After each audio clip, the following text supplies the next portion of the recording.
What's up, Reefer Revolutionaries? It's 420 in California. This is DC 420 LA in Live. Terms of marijuana, I think, and legalization, I think that should be a state issue, state by state. I think it's up to the states, yeah. I'm a states person. I think it should be up to the states, absolutely. You know, I know people that are very, very sick, and for whatever reason, the marijuana really helps them. Good people don't smoke marijuana. Terrorists keep terrorizing. Well, the good people of Oklahoma seem to think so, at least for medicinal reasons. After 82 years, the good people in the Senate have legalized hemp, rather re-legalized hemp. Will Donald Trump make hemp great again? Senators Chuck Schumer, Bernie Sanders, Tim Kaine, Tammy Duckworth sponsor the Marijuana Freedom and Opportunity Act, descheduling cannabis and funding restorative justice. FDA, Epidiolex, CBDs, what's going on? And the California potpocalypse, is it happening? We're going to talk about it. This is DC 420 LA Live. Smoke marijuana.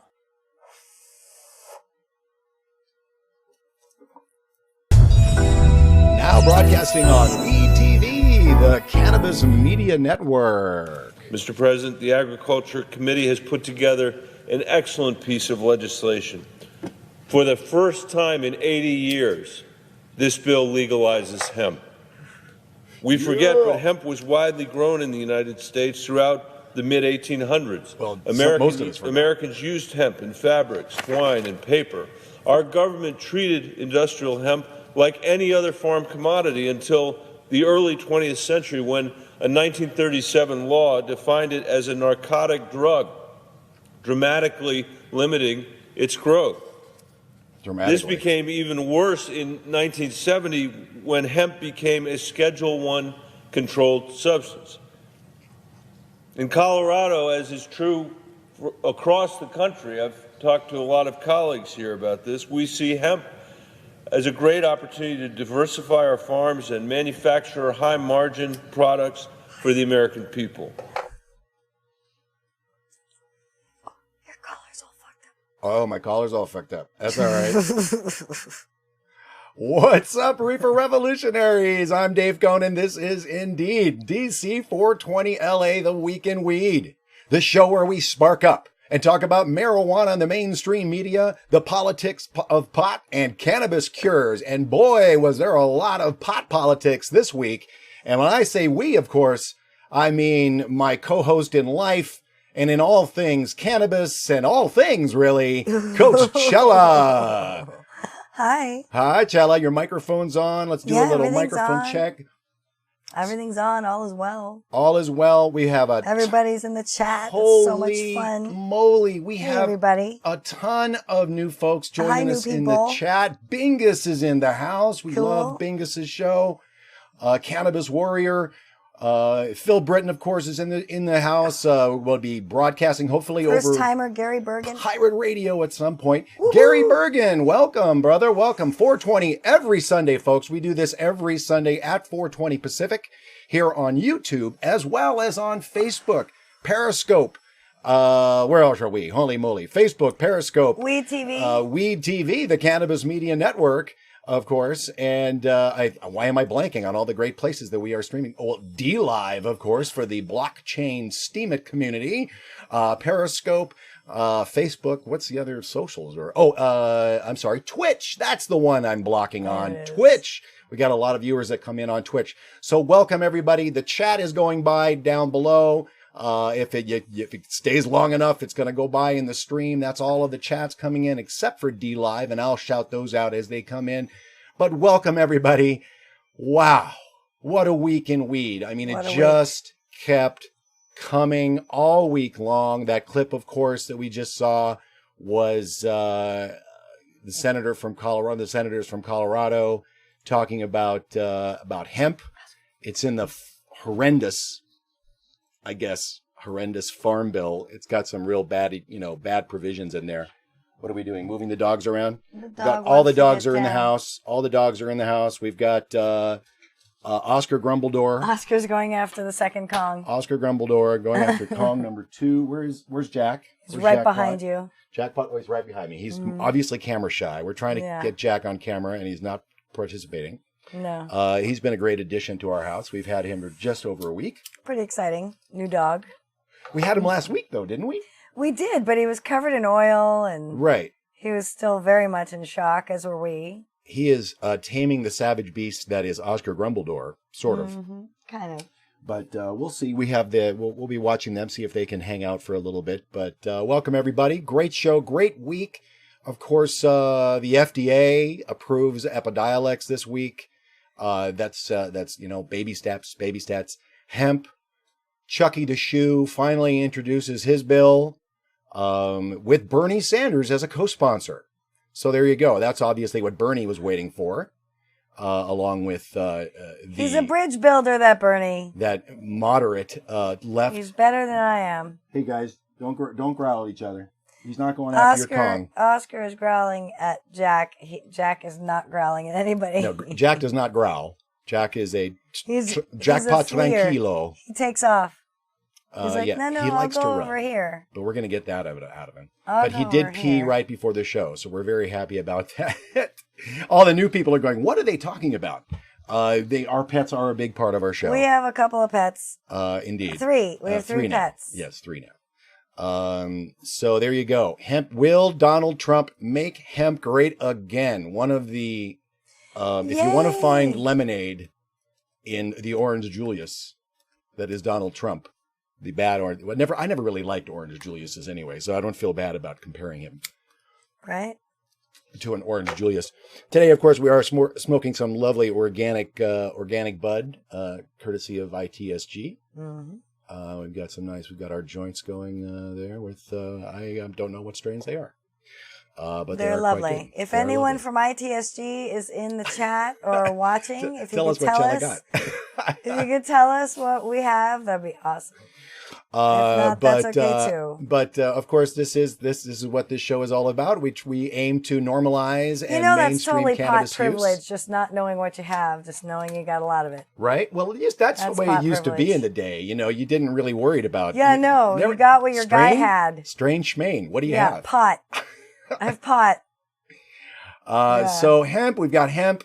Cannabis, of course, wins big again on Tuesday. We've got cannabis friendly candidates that won. We've got, of course, Oklahoma passed state question 788. That was amazing.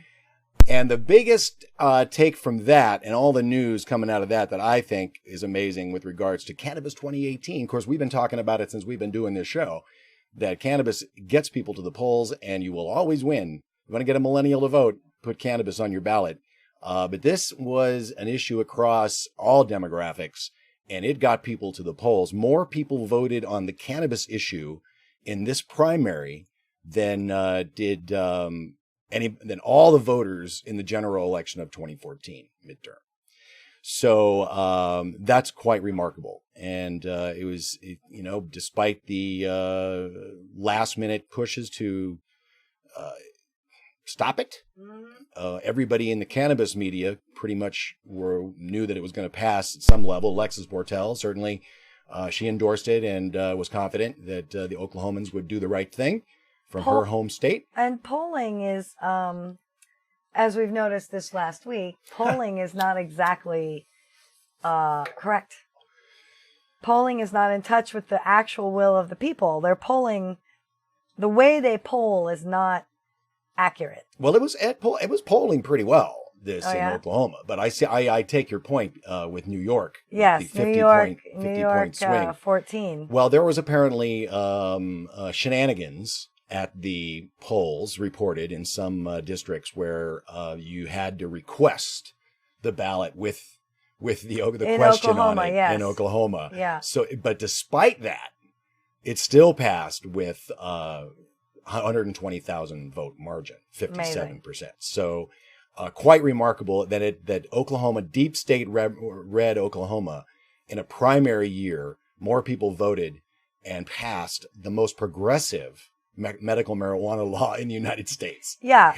And the state is like, okay, here we go. Health department, They're ready. They've been ready. They're like, this is going to pass.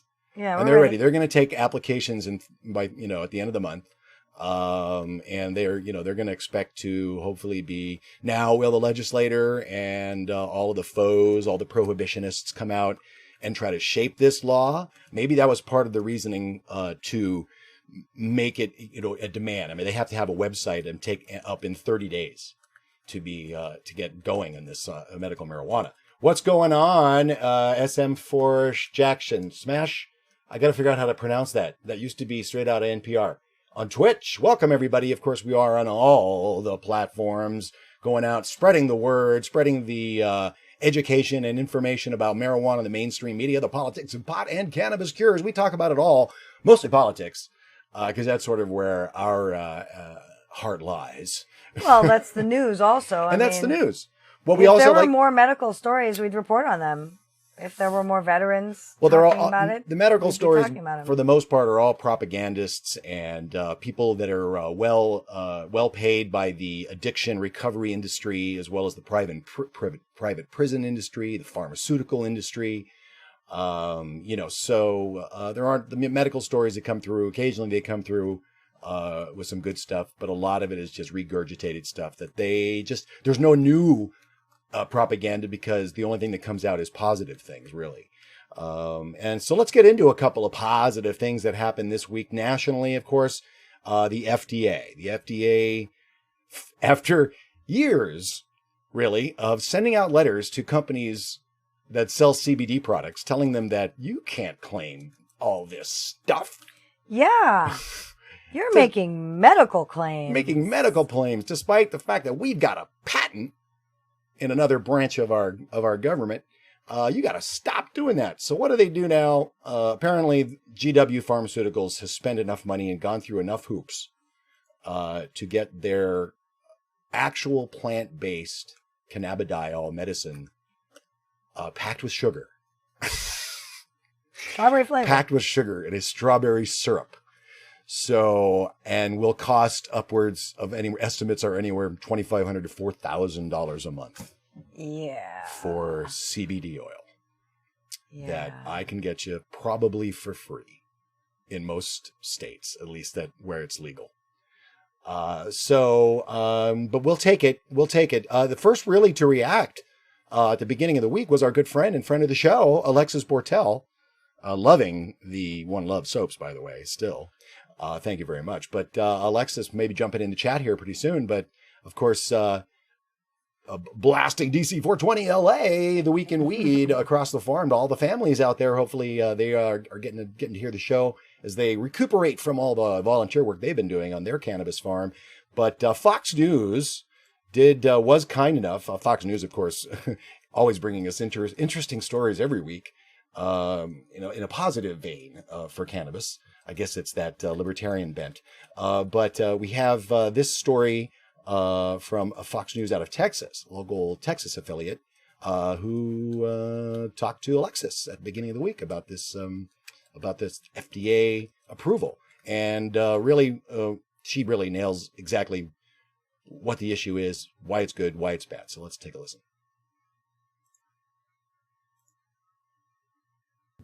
On a farm outside Larkspur, Alexis Bortel stays busy helping others by growing vegetables for those in need and paving the way for other children who share in her pain. I usually black out. I don't remember them. Since the age of 7, this 12-year-old has suffered daily seizures until coming to Colorado and starting a doctor-recommended THC hemp oil regimen. It's a Schedule I drug. We hope to change that. Alexis, who consumes THC 3 times a day, says the oil treatment has made her seizures go away. She hasn't had one in 3 years. The THC really helped. But THC is different from the newly FDA-approved CBD. THC creates a high, while CBD does not. For Alexis and others, we're told CBD does not help. So this family continues its fight to get THC okayed by the feds. They say they're encouraged by the recent progress. I think it's great baby steps. It's her great first step. The Bortel family's suit, now in the hands of an appeals court, argues Alexis cannot travel across state lines with her medication and is not allowed to visit national parks and elsewhere. I can't even step in a post office because it's federal land. And oral arguments on the Bortel case are expected later this summer. We reached out to the DOJ named in this lawsuit. We have not heard back. Michael Konopasek, Fox 31.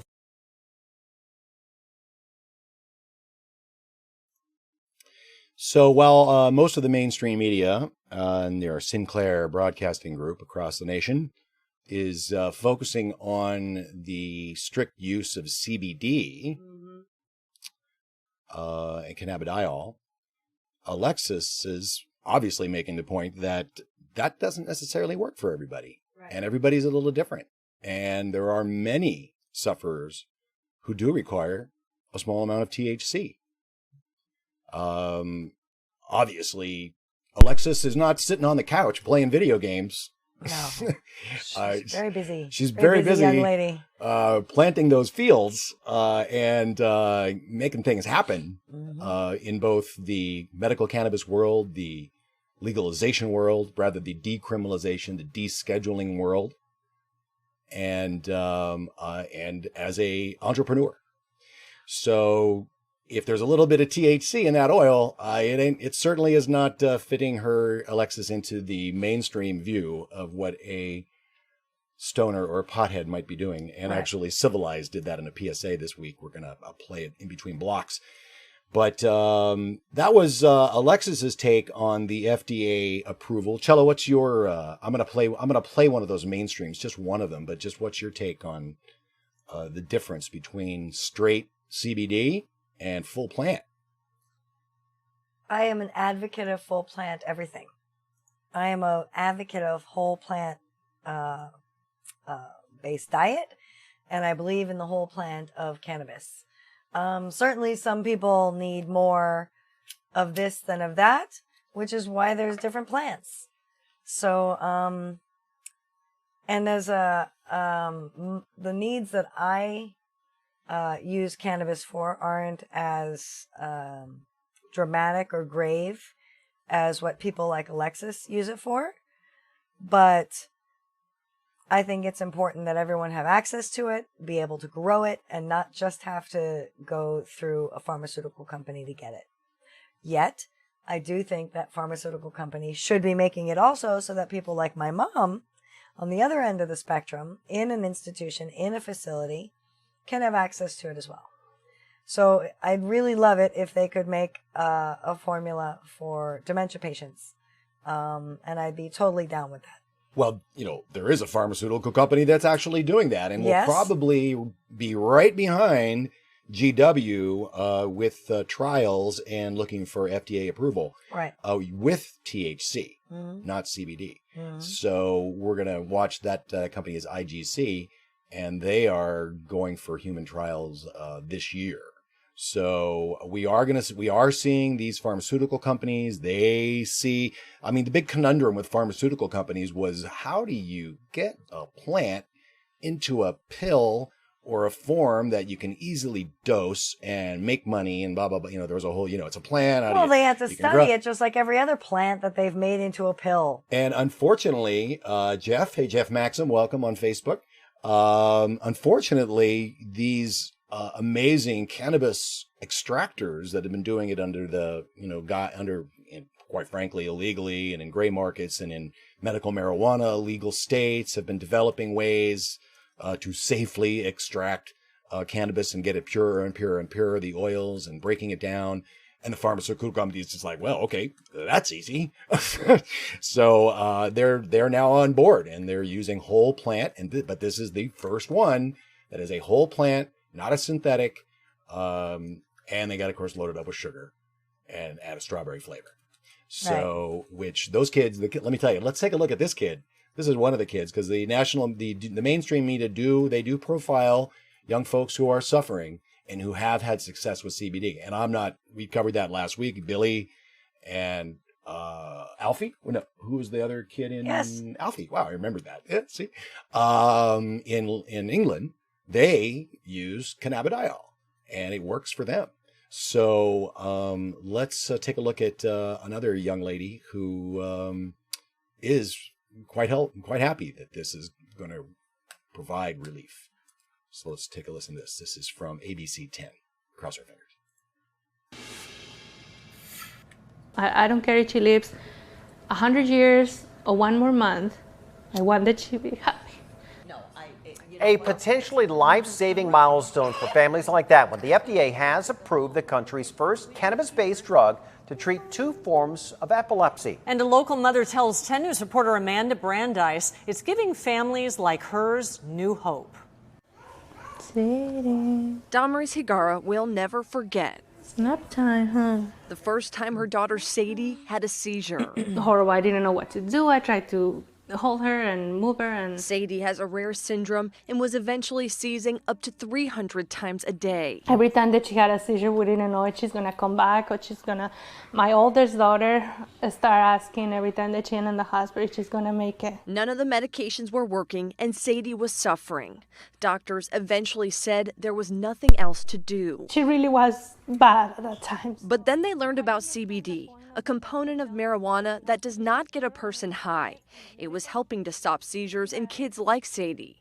After they tried it, Sadie improved within minutes. And I hold her hand and I call her like Sadie, and then she turned her face to me and looked at me and she squeezed my finger with her hand. And I was like, oh my God, I have my baby back. Damaris is grateful the FDA is recognizing the benefits of cannabis. The drug Epidiolex comes from Carlsbad company GW Pharmaceuticals. The CBD treatment is approved to treat seizures associated with 2 rare and severe forms of epilepsy. While Sadie's syndrome is not one of the 2, Damaris sees this as a positive step. She wants cannabis taken off the Schedule I substance list so more research can be done. I don't care if she lives 100 years or one more month. I want that she be happy. That she's not in a hospital, that she's not seizing. And cannabis has given that to Sadie. Amanda Brandeis, 10 News. Sweet child. According to CNN, that drug will be available to patients this fall. Once on the market, it is possible that drug could be prescribed for conditions other than the ones approved, but this would be considered off-label use. We want to know how this medicine could help you. Have They don't you ever or do that. someone you know use CBD to treat something? If Just so, every has it frickin' worked? day. Send your stories to tips@10news.com. For the first time, the FDA. There you go. Must hydrate. So yeah, off-label. That's great. You know, everybody done all the time. All the time. All the time. So yeah, that will be able to be used off-label. But exactly. Smash Jackson. How many stories is it going to take before people get the picture that this is a miracle drug? Yeah. Well, you know, at all levels, you know, you find your dose, you find your full plant blend, and you start to cure shit. Yeah. Or at least control shit. Yeah. Make things better. Make things better. Things that haven't been able to be made better by any other means. And that's a big deal. You know, life is short. You got to feel good while you're here. Whatever it takes. Whether it's treating, trying to alleviate the symptoms of disease or conditions, or just elevating your mind and your spirit and your creativity through the use, because when you recreate, you medicate. So everybody just got to find the dose for what they're looking for. It's an adaptogen, this thing. You know, that the buzzword was big back in the 90s, an adaptogen. An adaptogen, it goes to where you need it. You know, so the cannabinoids that need to go, the receptors are like, hello, we need a little bit of that cannabinoid. Come on over here. And THC is it's full plant. Full plant stuff is what you need. This is baby steps. This is going to get, obviously, medical marijuana. That definition is murky across states. This is technically medical marijuana in most states, whereas a lot of us medical marijuana users would say there's no, this is where you don't smoke it. There's no flower. You know, we know in California we've had, medical marijuana. You know, these states are battling. Can you smoke it? You know, yes. Why shouldn't you be able to smoke it? Because it's not healthy to smoke. Yeah. Okay. True story. Well, then there's vaping. But we're getting there. We're getting there. The FDA, that's it. What are they going to do? How are they going to start sending out these letters saying, I guess, it cures cancer. Okay, well, all right, we haven't done a study for that yet. but plenty of anecdotal evidence for that. Loads. There are vitro, studies. in vitro, the cell studies. True there story. are studies in Israel that show that it creates apoptosis in cancer in tumors. In the tumors themselves, yeah. So, So the yes, studies are there. They're there. Alexis Portel is a living, breathing idea that there is medical efficacy in cannabis as medicine.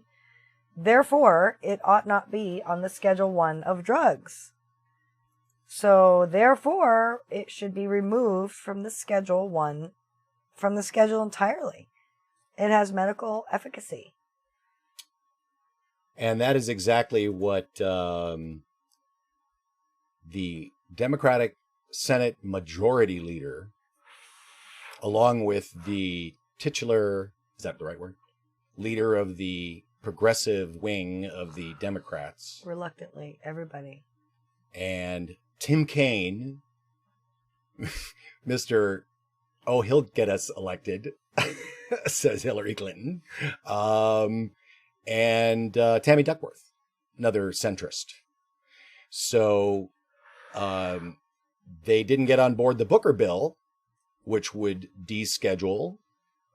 This has an interesting, the Schumer bill introduced this week has an interesting, the second thing that I read on it was, yes, okay, we're going to take cannabis off the Schedule 1 of drugs, move it from the Controlled Substances Act.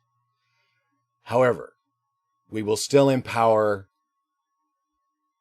law enforcement to stop interstate trafficking into states that continue to make it illegal, which sort of, well, if it's not on the Controlled Substances Act anymore, how can it be illegal? But I guess states have their own Controlled Substances Act. So let me States' ask you rights. this. Are there enough votes to pass this bill, as flawed as it is? Let's see. I think that's the big question. It started with... Because if there are enough to pass it, then I'd say, just pass the fucking thing. Just pass it. Because it gets it started. And then we fix it. And then we fix it.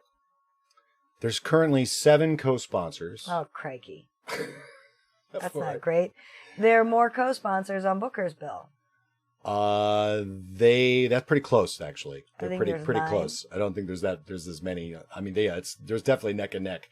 Duckworth is co-sponsor. Sanders, Tim Kaine co-sponsor. Merkley also co-sponsoring this. Wyden, Bennett, who of course we just heard at the top on hemp. We should tell that orange turd that he could win a lot of favor if he just descheduled cannabis. Just take it off the Schedule 1 with a stroke of a pen. Go on now. That would be pretty great. There were a lot of people in the streets this weekend.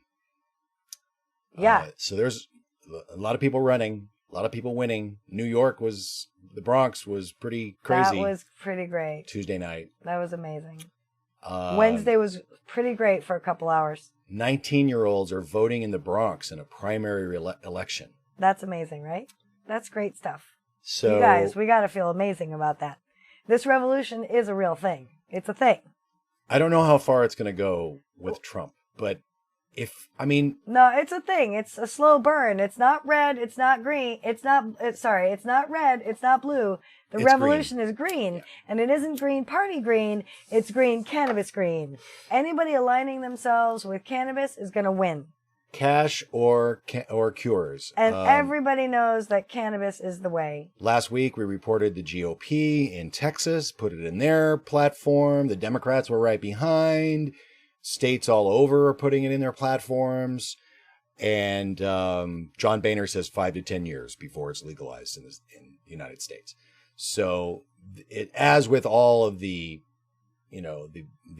dinosaurs, the prohibitionists are kicking and screaming as they go down, and they're not going to go down quietly. No. So we'll see how far. Just like white guys. Shucky the Shoes. What is it? It's I like the name, actually. I like the name. Good name. It's a good name. What is it? Isn't it on here? Title. What's the title? A bill to decriminalize, but what it's called something. I had it in here. Why isn't it on the bill? I'll find it. If somebody has it in the chat, drop it in. I don't remember on the top of my head specifically what it's called, but it's a good name. We'll find it. So we'll see where that goes. The States Act died.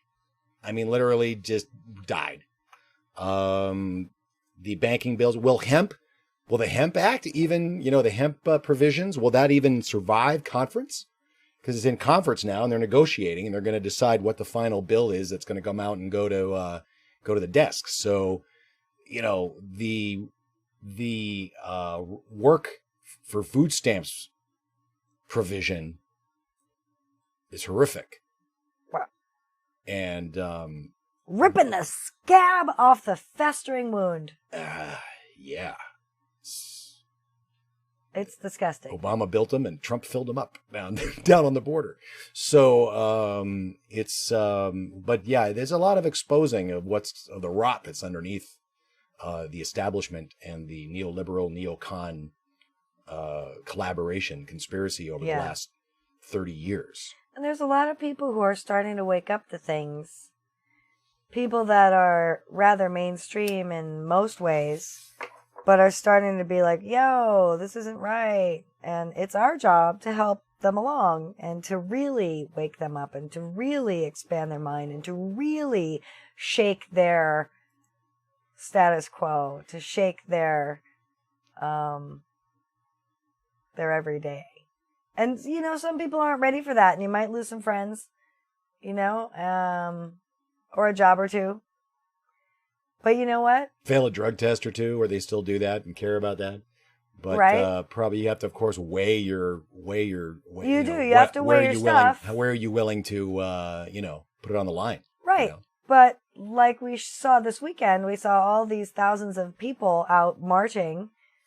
And my T-shirt says that I had to make in the middle of the night because I was inspired and I just had to get up and. Good Germans were civil. Don't be civil. It's not time for civil. Now is not time for civil. Right? Not time for civil. Well, everybody's... So, we spark up on camera because that is an act of civil disobedience right there. That's right. YouTube shut a lot of folks down. They're starting to allow a lot of them to come back, but those were because of flaggings, because of what we do here. I mean, I think Russ, Radical Russ, he was shut down for just smoking a joint on one of his videos. On one video. We do it all the time, constantly. We're not doing dabs. That's where you're like, oh, you're not doing dabs and gas masks and all that stuff and doing dangerous stuff like that. Whatever. If people want to do that like that, that's their prerogative. That's their deal. Exactly. And once again, we fucking vote. No one has ever died. Ever. For marijuana. Ever. Oh, there's a story that we're going to play later that got me so mad. Ever. Because this guy said some stupid things. You'll see. All right, let's play Jingo ate my baby. You guys are Putin puppets. Democrats are the good guys. Yeah, exactly. Putin is not a cannabis fan. Putin is not a cannabis fan. He's getting all upset about what Canada did. He was like, oh, you're breaking all these treaties. He and Jeff Sessions. Yeah, and he's Putin. They're not cannabis That's fans. why the orange turd might actually do something good for us. That would be pretty great. It's not the way they thought. That is interesting that they are going against 3 international treaties that was sparked from our drug war. So sparked. So as we go, FDA, the big national story, Epidiolex, hemp getting re-legalized by the U.S. Senate. First time it's legal again, or should be, will be, maybe will be, and you can grow industrial hemp from coast to coast. With Independence Day, July 4th coming up, it would be probably not that we celebrate July 4th at all. No, it's super sad. I celebrate only July 4th because it's my mom's birthday weekend. But that too. The country would not have happened without hemp. The revolution would not have been won without hemp sales, hemp uniforms, hemp flags, hemp rope, and probably a little bit of bud Indian hemp to help with the pain and the healing on some of those battlefields. I'm going to venture, because definitely Indian hemp was used by folks. So once again, the U.S. Senate re-legalizing hemp, industrial hemp, for obvious agricultural. You're losing money, folks. They finally took them long enough to figure it out, right? We've been saying it forever. You guys are losing money, right? Bringing in, somebody else grows it, bringing in products. You get it, right? But just, the prohibitionists, man, it's been so strong. It's literally, we've been brainwashed. So there you go. The two big national stories. And as we move into the South, we're going to go into the South in our next block because, of course, so much news. We've been talking about it for weeks. State question 788. Would it pass? Will it pass? We're going to talk about it when we come back. It passed. It passed. Quick hint. We're going to talk about it when we come back. But before we do, let's take a look at this from Civilized this Bob week. Hammond has lamb's bread today. We love lamb's bread. That's my favorite. We love the BC lamb's bread was different than what we got down here. It was really. We should try another. Are you really getting the strains you're getting? That's another issue. But Bob, that's great. We love. That's one of our top 5.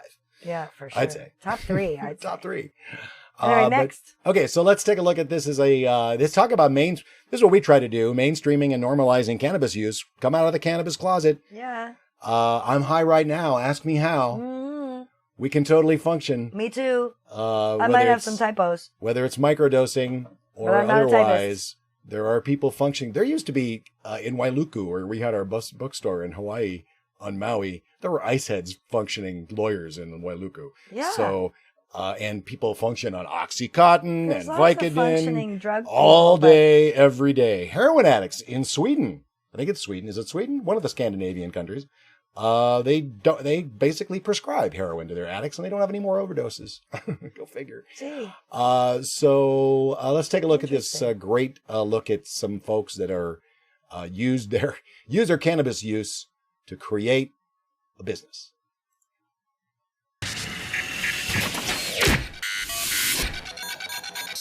Hi, I'm Anthony Gonzalez. And I'm Nicole Gonzalez, and we're brother-sister co-founder duo of Stigma. We're a California-based lifestyle brand dedicated to the active cannabis community. Our mission is to help end the negative stigma associated with cannabis and the people who use it. We knew that they're like-minded individuals who use cannabis on a daily basis for their overall health and wellness. All of the content that we create is really geared towards ending the stereotypes that exist around cannabis and its consumers, painting a different picture of what the cannabis lifestyle really looks like. For us, it's very different than what I think traditional society views it as. We are active, successful in life, and we're contributing members of society. So I started using cannabis a few years back to kind of help with my anxiety, to help me sleep at night. I have trouble sleeping, and I kind of introduced it into my workout routine. I found that CBD in certain strains help improve my workouts, helps me push through, kind of just makes things a bit fun. We hope that in the future, cannabis culture has evolved to a point where everyone can just use cannabis the way that they want to make choices. Freely, openly, go to local parks, chill, relax with your friends, enjoy a joint. What's our favorite strain? Indica or sativa? I'd have to say sativa. Indica. Preferred way of smoking or consuming. I really like the bong. I'm a big bong person. For me, it's vape. Just portability, discretion, always being able to have it with you. That's the best part. I like it all. Zero cannabis discrimination. I'm Anthony Gonzalez. And I'm Nicole Gonzalez. And we're co-founders and brother and sisters of Stigma. Brother-sister duo. And you're watching us on Civilized.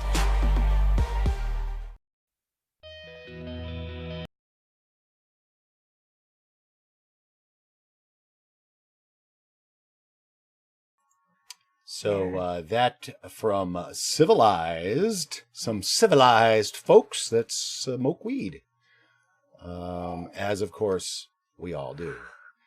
Meanwhile,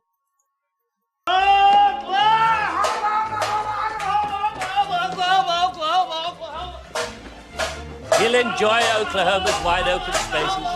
He loves to run and run and run.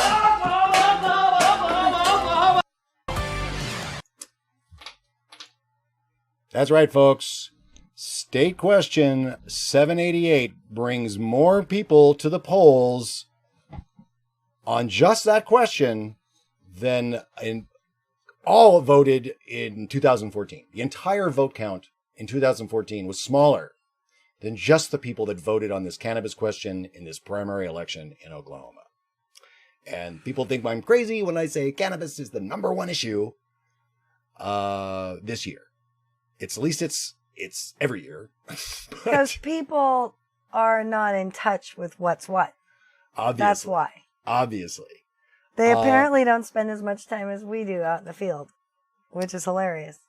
And Palos, Oklahoma, congratulations. That's right. This is the most progressive medical marijuana law to be passed. No restrictions on ailments. Just between you and your doctor. Doctors prescribing. Decriminalization for regular possession. A lot of good stuff in this bill. A lot of folks worked really hard to get it passed. A lot of folks were against it, and they made it hard. They even tried to disenfranchise people to vote on the question. They initially are good for, there is a Trump connection here. And unfortunately, on the negative end, that might affect his decision because he hasn't fired Scott Pruitt yet. And if anybody should be fired from this administration, it's Scott Pruitt. And of course, Scott Pruitt is from Oklahoma, AG, prevented this question essentially from being on the ballot in 2016 through shenanigans, through a procedural deal, and they were successful. So he goes away. They try again, they get it on the ballot, and 57%, even with the disenfranchising attempt of making it hard to vote for it. Yeah. 120,000 vote margin in a primary election, Cannabis 2018. If it's on the ballot, people are going to come out to vote. All people, millennials, veterans, old people, pet lovers, people with sick kids. And people who know people with sick kids. Yeah, because you don't have to be a person with a sick kid or even a kid to feel bad for kids. Or even just saying. Have a kid. I'm saying. Well, drives us crazy. Drives us crazy. Whatever. You're a parent, so you must understand. You must care. So people who don't have children couldn't possibly understand what horrible things happening to children. What Alexis is going through and Billy is going through, and we couldn't care at all. You know what? We were children once. We know what it's like. It's not cool, and I feel terrible for kids like them being held medically hostage. So Bob, I mean, Scott Pruitt still has the orange leader's ear at some level, and.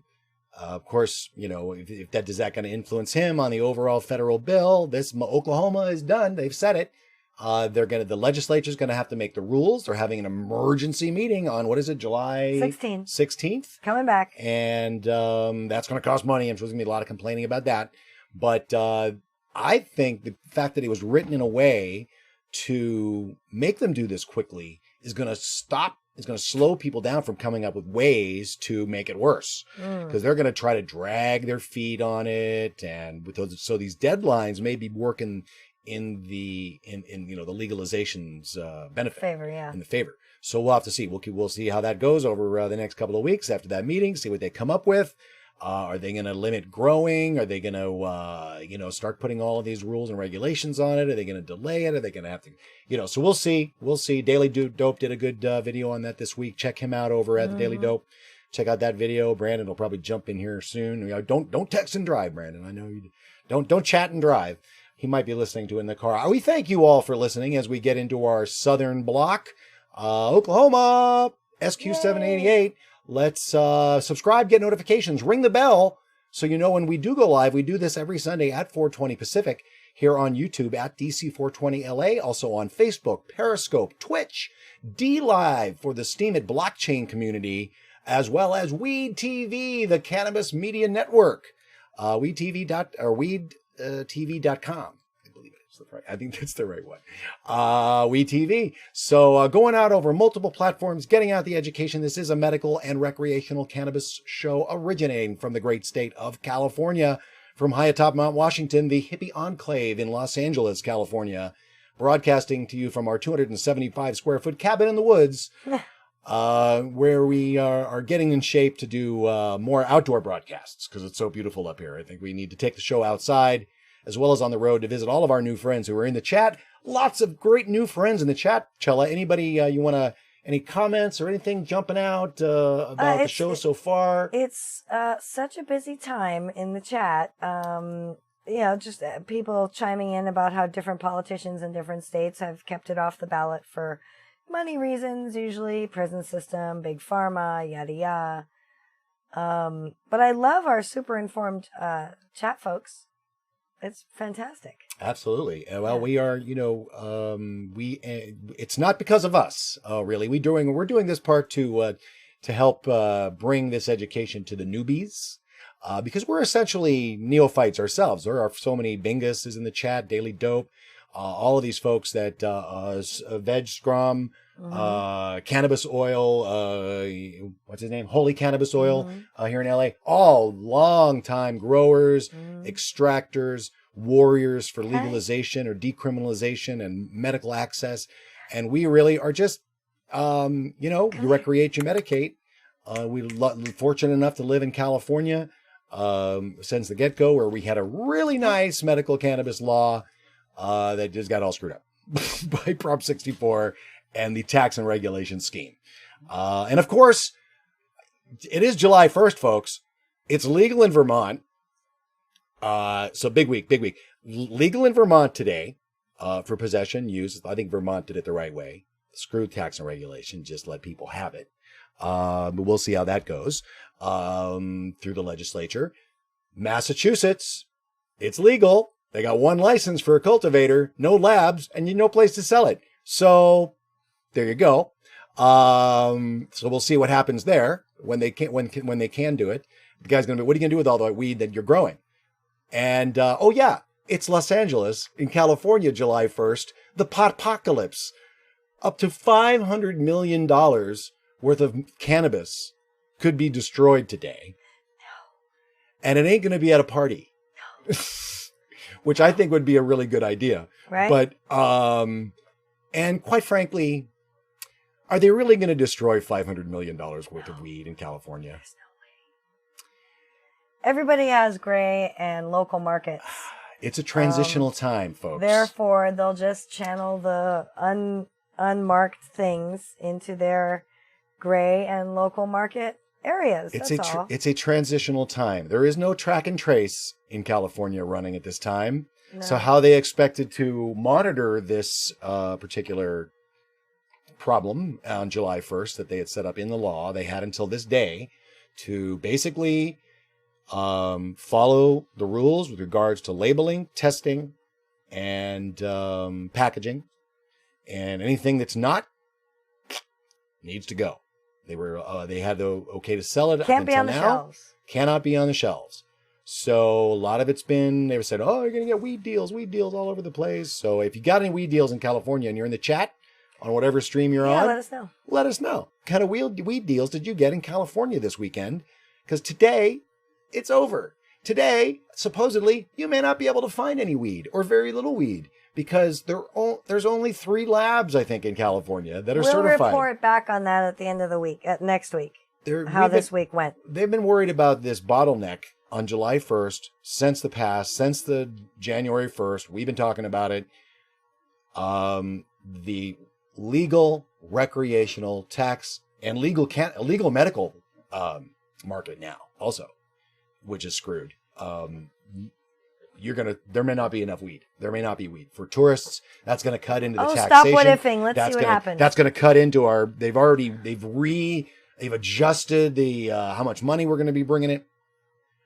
they were worried about because it's going to go to the black market. If I told Local. you want to make money in this business, open yourself up a lab somewhere, because Massachusetts has the same problem. It's the testing. So let's take a look at this. We digress because we're talking about it's July 1st and everybody is, things are Back to happening the today South. all over the place. But let's stay in the South as we move through this story about State Question 788. It's the big story in Oklahoma. It's the big story in national news. Nope, just local news. Good morning, everybody. Thank you for choosing 2 Works for You at midday. I'm Lisa Jones. Scott is on assignment. History is made in the Sooner State. Oklahoma will be the 30th to legalize medical marijuana after yesterday's primary. State Question 788, that is, allows individuals to legally grow, keep, and use cannabis. Voters approved it by a 14-point margin. The proposal does not list any qualifying medical conditions. The intention of 788 has always been to help patients. We understand how valuable this is as a medicine, and we want to help patients with it. That's always been what this is about. Anything to the contrary is misrepresentation. The Oklahoma Department of Health will meet July 10th to go over the rules regarding medical marijuana. Happening now, Tulsa's first medicinal clinic opens in Midtown the day after the state voted to legalize medicinal marijuana. 2 Works for You reporter Laureen Callender is outside Tulsa Higher Care Clinic with their mission and their first client. Laureen. We'll talk about getting the wheels in motion as soon as 788 passed last night. The Tulsa Higher Care Clinic opened up this morning. Now, we caught up with them this morning as they were loading in some furniture here into their new building, excited to be in business. Now, owners of the clinic want to make it clear there's no marijuana here in this building. This is simply an information hub for medicinal marijuana. Now, the state needs time to look further into regulations. So in the meantime, the clinic will meet with those interested in getting a license and get them prepared. They do have a doctor on hand that will make the recommendations needed to prescribe medicinal marijuana, basically steering them in the right direction so they'll be ready to apply for a license. We talked to their first client this morning who was thankful 788 passed last night. I'm diagnosed with PTSD, so I have bad anxiety and stuff like that sometimes when I'm around people real close. So stuff like that with social encounters and everything. And then also I deal with like really bad stomach pain. My mom had irritable bowel syndrome, so I deal with some of that. The doctor we spoke with believes at a minimum it'll be 8 to 12 months before a single piece of marijuana will be sold in Oklahoma. Application information and requirements will be available online through the state health department by July 26th, but they will not receive or process applications until August 25th. Reporting in Midtown Tulsa, Laureen Callender, 2 Works for You.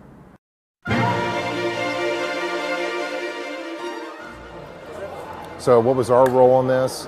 Well, we built upon the grassroots efforts that have been underway for the last 4 years and came in and provided some professional guidance and actual campaign management. Our team has a lot of experience in this.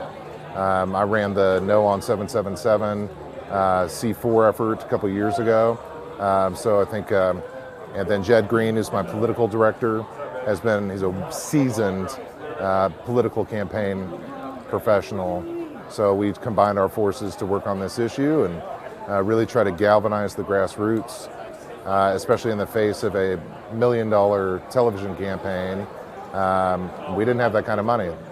Our money came directly from our donors, from the people of Oklahoma, small donors as well.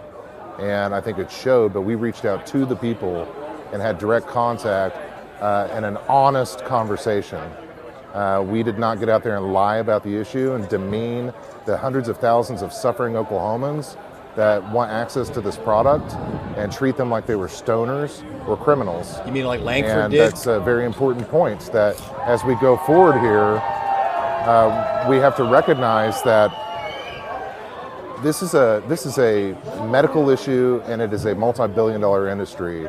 And so all these preconceived notions of drug use need to really be reevaluated And we have to look at how we position ourselves as a state.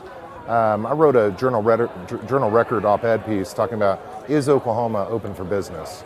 Well, it's time to demonstrate that. You know, the people have spoken. Our elected officials need to show some leadership and really come to the table and be ready to implement this in a responsible, timely manner that is consistent with the spirit of 788. You know, none of this trying to get rid of no qualifying conditions, which they're already going to try to do. Yeah, absolutely. None of this getting rid of home grow. I mean, this is what's in 788. We can modify some of the basic logistical portions of it. And we need some additional language, and we're encouraging leadership to come in and work with us in a special session no later than July 16th. So we hope that they'll heed those calls. That stereotype of people who need this drug, where does that come from? Well, it comes from 100 years of prohibition. I mean, it comes from 100 years of treating a product that the American Medical Association considered to be medicine before it's outlawed in the 1930s. And it comes from a long-standing propaganda campaign, largely funded and promoted by its economic competitors, whether you're talking about manufacturing, whether you're talking about pharmaceuticals, whether you're talking about law enforcement, that's really earned a lot of money on forfeitures from this industry. So we have to identify and see it for what it is. You know, it's unfortunate that we had a lot of, some of the faith leaders come out and speak out against this when I think your very publication ran an op-ed piece last Saturday representing what I think many of us believe to be the true message of Jesus, which is compassion and healing and faith. And instead, we're bombarded with this kind of Puritanism concept that, you know, no earthly delights and that drugs are bad and they're going to ruin society. Drugs are bad. Look at the 30 other states that have already legalized this. They outperform us in every economic matrix, health matrix, quality of life indicator. It's a sure sign that the people of Oklahoma are ready to step up and join the rest of the 21st century. That's got good. They had some good political muscle working on this bill. Very smart. They wrote that bill the right way. They know what's coming. They are ready to answer all of those, like good salesmen. They're going to answer all of those, what are they called? They're the arguments against, you know, why don't you want to buy this car? Why don't you want marijuana? Because, why don't you want to, we got to stop the homegrown. No. We have to limit the medical conditions. No need. Why can you see a pharmaceutical commercial for a drug that will kill you as a side effect? Ask your doctor if it's right for you. So why not? Why shouldn't you be able to ask your doctor if cannabis is right for your IBS? As Talos, it's totally right for IBS. As Talos says, if you're willing to be on the local news telling everyone you have IBS, then you deserve your cannabis.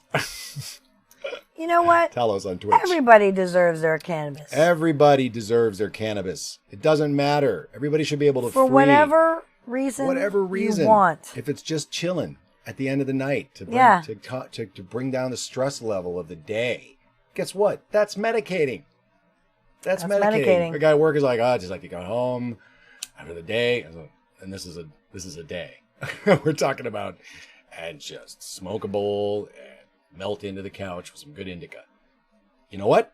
Guess what? He's medicating at the end of the night, and it's not going to kill him. And he's going to be able to. He's going to get the best sleep of his life. And he doesn't even think of it as medicine. He doesn't think of it as medicine. It's medicine. So thanks, Talos on Twitch, for that comment. Very funny. Let's look at this. Lots of stories coming out of course, all the local news out of Oklahoma because of this big. This is huge. They've got the right folks. Huge. And this, I just want to play one more video from News 9 with one of their very mainstream reporters giving his 2 cents on the passage of this bill. And I will unmute it.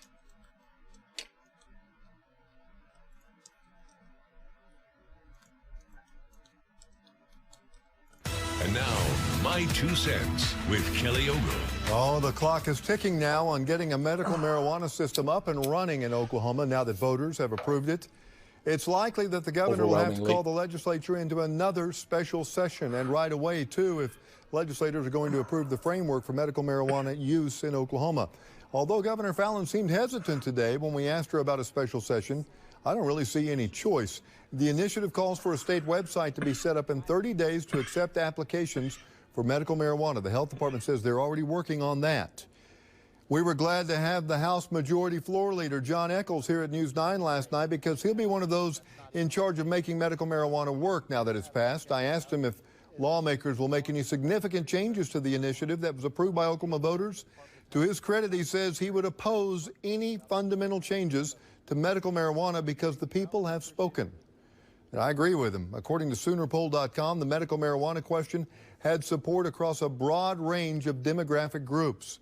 We don't want legislators overriding the will of the people, but that doesn't mean some won't try.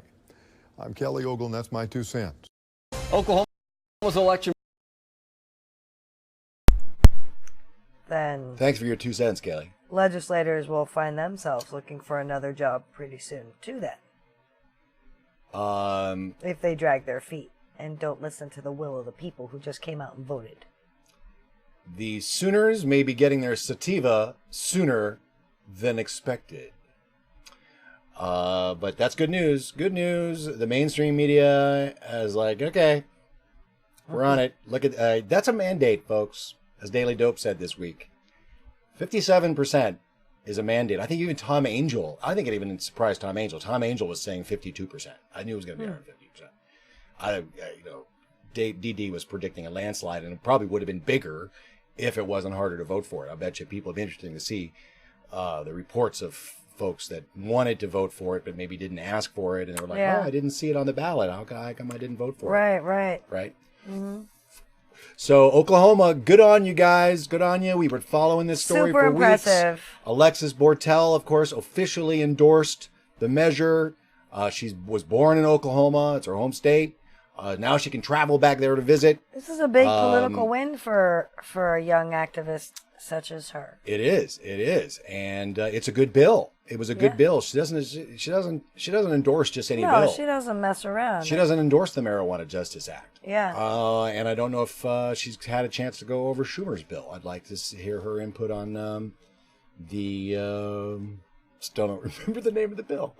It's not a good acronym, but it's the Marijuana Opportunity and... Is it MONEY or something? Yeah. No, it's criminal justice in there at the end, I think. All right. They threw that in. That's funny. It did smell MONEY. The marijuana, and we'll have to figure one out. That's a good one. I like that. Marijuana Anyway, go on. We have a big show. Let's go. Move big on. show. Next story. Big show. Go on. Oklahoma, so many stories. We're going to move through and say congratulations again to Oklahoma. Yes. And we'll watch what happens to as they create their medical marijuana system over the next 30 days.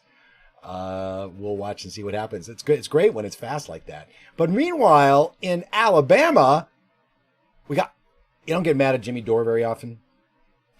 But when Permit Patty was exposed as a cannabis entrepreneur, and she immediately quit her company because of the bad press, and all of the dispensaries outed, got rid of her products immediately. They just started bashing cannabis for pets and cannabis in general. Yeah. Because that's what she did. So I was kind of angry at that. I left the comment. But and lo and behold, this week. Same week. He did another thing that was dumb. Yeah, that's true. But whatever. Fucking jerk. But meanwhile, here we go. In Alabama, KHOU 11. First, a compound found in cannabis is often used by medical experts to treat a wide variety of conditions. We're talking about CBD. Yeah, and David Gonzalez joins us now with more on how a local animal clinic is using CBD to treat their pets. Hey, David. Ron Enrica, West Alabama Animal Clinic is the only animal clinic here in Houston selling Cannabis. It's an organic alternative to medicine, but with the same healing powers. Good boy. Good boy. Dr. Danielle Rosser will do anything possible to make sure her animals stay healthy. He's quite young, so he's in good shape. Dr. Rosser is the only vet in the Houston area recommending people give their pets CBD. We have 2 different sizes. There's a small, and then there's a large, medium, large. It's called Cannabis. The pills work as an alternative to medicine. It has a lot of properties to relieve anxiety. It's used for stress situations. It's used for seizures. And unlike marijuana, she says there's no THC, so your pet won't get high.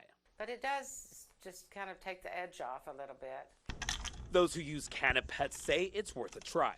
When I first heard it was a thing, I was like, oh, this is kind of neat because it's not something that is medication. It's oral and it's holistic, and I liked that. I was like, well, maybe if that works, it'd be less invasive than doing something that's a prescription. Which has helped a lot of pets in the Houston area. Once an animal just can't relax in certain situations, whether it's what their owners tell me or hear, and we suggest it and it starts to help, then they really realize that it's legitimate. Dr. Rosser says most people who have used Cannabis like it and continue to buy it. She says she hasn't seen any cons to it, but says it can easily be dropped by pet owners who use it without any bad side effects for their pets. And again, it can't get the dog or cat high because it doesn't have any THC. No THC, and that's the compound that makes people hallucinate when they use marijuana, for example. Yeah, that's what gets them high. So it doesn't. Hallucinates when they use marijuana. Did he just say hallucinate? He said hallucinate. What an asshole. Right now, Florida. That guy does not use weed. Yeah. What do you think, audience? We always do this. Smokes? Does use weed? Doesn't use weed. Does not use weed. That guy does not use weed. Fucking none of those people use weed. What a jerk. Let me tell you, if I could hallucinate, I do not weed, hallucinate, and I use lots and lots of weed. Lots and lots, and there's no hallucinating happening. People just don't understand. They don't get it. They try to equate. Because they've been reefer madness, and they believe that the government is telling them the truth. That's the thing that I think is what it shows us the most, is that the people who do not believe that there's any possibility of cannabis being medically beneficial are also people who believe that the government is telling them the truth and has their best interest at heart all the time. I think that's might not just be a coincidence. I know correlation doesn't always mean correlation doesn't always mean causation, but I think you might be onto something there. Jerks. Cannapet, I was just doing a quick search. I don't, because the FDA throws out letters to pet companies all the time too, and I was just doing a cursory search. I wasn't sure if I saw their name on there or not, but I don't see one for Cannapets. I think they're one of the good ones actually. That does actually contain CBD, because that's primarily what the FDA does. They send out letters that says, hey, there's no CBD in this product. They do a lot of that, which I guess is a good thing. Yeah, it's a good thing. That's a good thing. So, but I think Cannapet is one of the good ones. And but I want to make a note about Cannapet. Yeah. And CBD and pets and THC. I know we've talked about it before. I know there are some people in the chat who are very much against. Be civil, Chella. I am going to be civil amongst the people in the chat because we are all on the same page. You don't have to. There are no fascists You don't need my here. permission to be civil. No, I know, but I'm telling you why. Anyway, so there are some that say that a little bit of THC isn't going to hurt your pet, and I've seen it in action. We know a pet who is thriving really, for someone who's been diagnosed with congestive heart failure 4 years ago. Monica, patient 0 at ITSG, is doing very, very well, but she needs cannabis that has THC in it also to help her thrive. I don't know why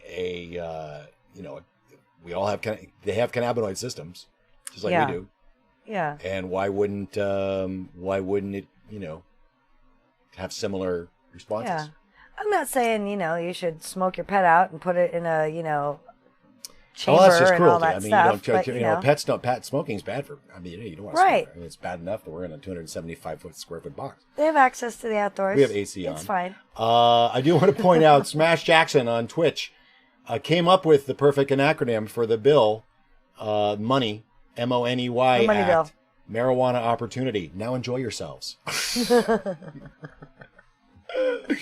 That's a good one. That's a good one. It's true. Also says, I will be giving my dog some of my 1-to-1 ratio tincture on 4th of July. She is frightened to death of fireworks. Exactly. I don't think that's a bad idea at all. Not at all. I think you got to find your dose, just like, find their dose, just like you do with humans. You just start low, and of course veterinarians are studying it. They're studying it out here. Is it UCLA or one of the? I think it's one of the LAs out here. Colleges are doing a study with animals with the CBD. And they're looking for people to. Oh, it's UC Davis. That's what it was. UC Davis was asking for input. Yes, people we gave using input. CBD. With their animals. So it is being taken seriously. Jimmy, I know you're trying to joke around and make some jokes around the crazy cannabis lady. And she wasn't indeed crazy. Apparently she did actually call 911 despite denying she did. No. And making us look bad. And we have driven her out of the business. So good. Because we don't want anybody making us look bad. People don't play dead. Yeah. Sorry, I thought you were trying to get my attention. No. What did I say? Was I uncivil? Okay. No, you're fine.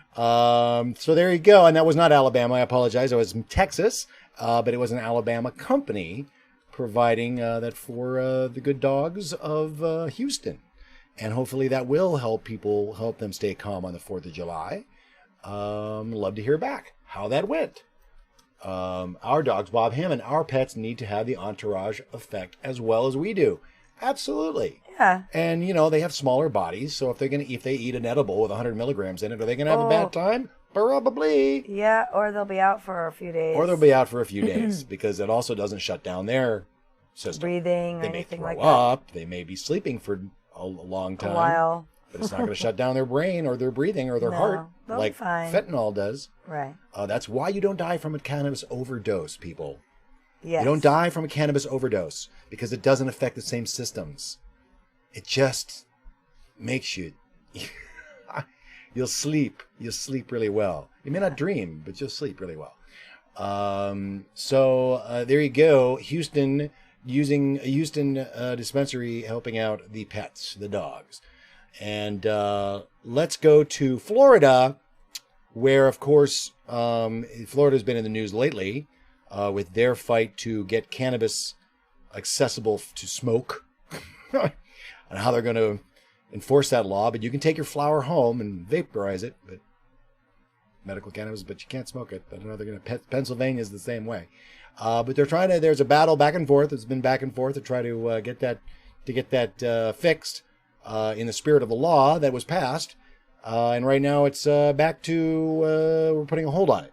So, but meanwhile, the attorney, the high-profile attorney in Florida, not Michael Avenatti, who apparently was involved with cannabis industry stuff, but this guy, what's his name? John, that'll come out. John something. The Florida folks. Anybody in the chat? You Florida people know this attorney. He's been around for a long time. But he's pushing to get full recreational legalization on the ballot this year. Oh, 2020. Sorry, in 2020. So let's see what he's doing in Florida. This story in our last story in our southern block. Right now, a Florida attorney is pushing to get recreational marijuana on the 2020 ballot. News Channel 8's Jamel Lene joins us now live from True Leave in Clearwater.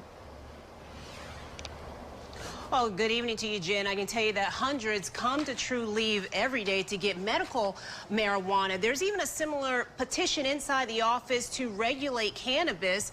Supporters say full legalization would help the state and those who can't afford to see a doctor. Gerald Fry is a medical marijuana patient. I have diabetes and it helped me so much. My numbers are all down.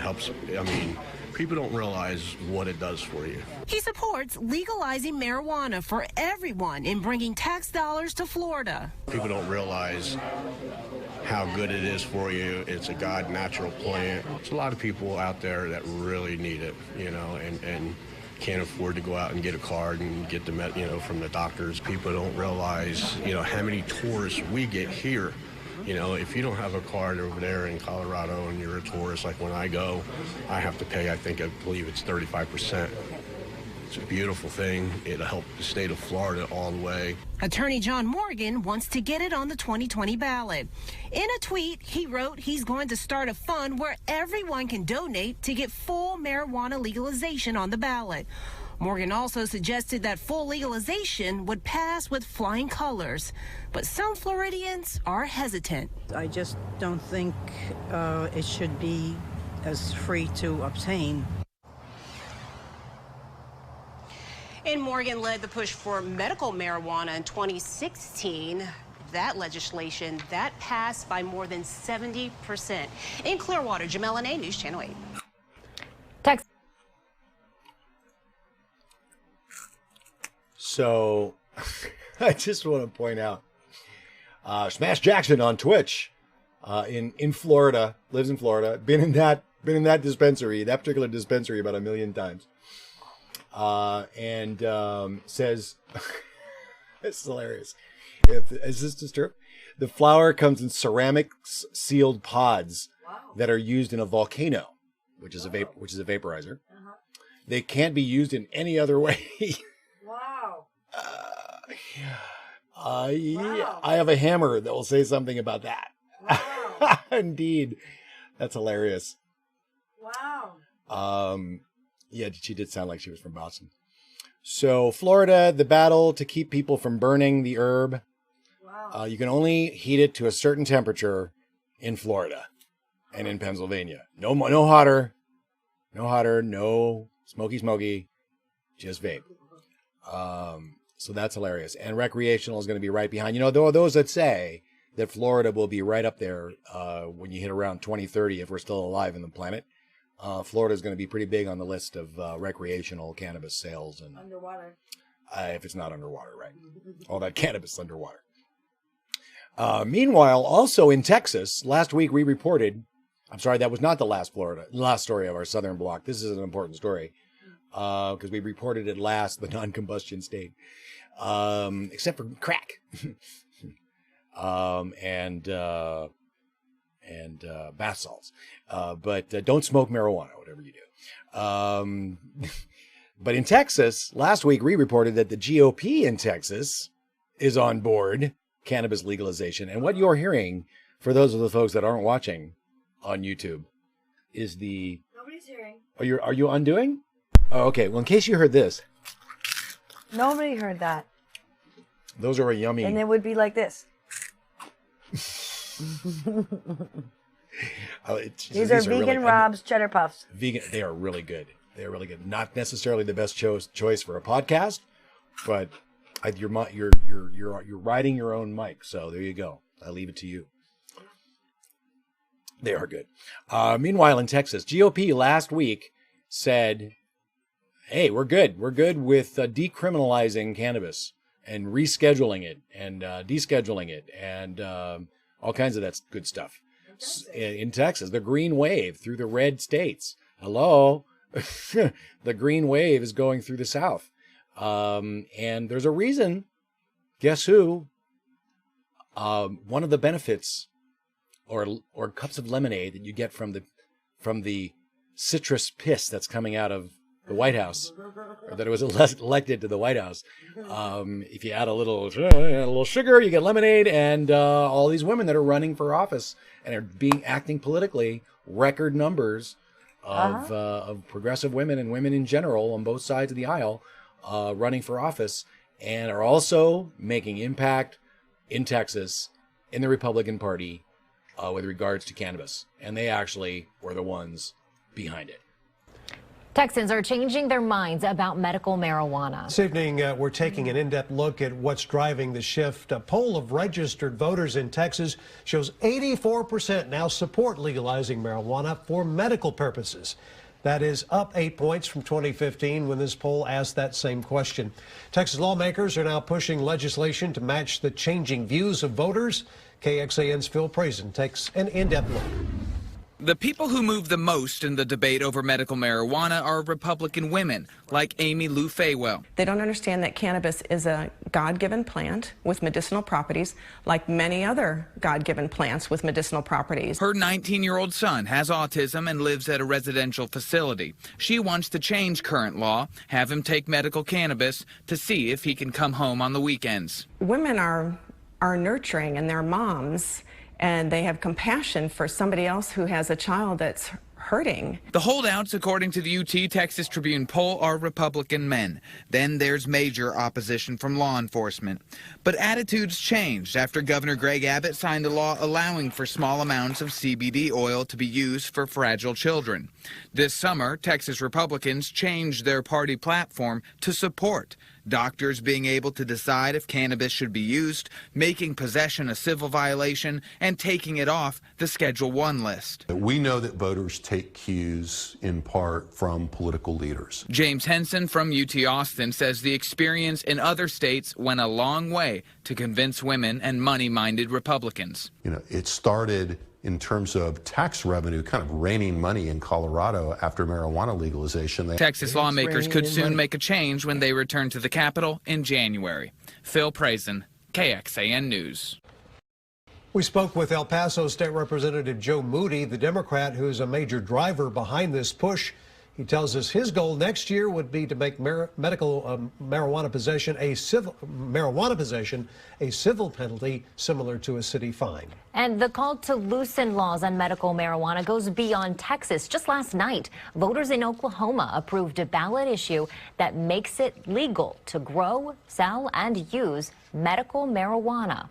Oklahoma health officials will meet in 2 weeks to consider emergency rules to make sure the drug is only used for medical purposes. But a lot of Texans want recreational marijuana to be legal. The University of Texas Texas Tribune poll shows more than half of Texas voters approve legalizing at least small amounts of pot. That is up more than 10 points from the same poll in 2015. Nearly a quarter now say there should be no restrictions on that drug.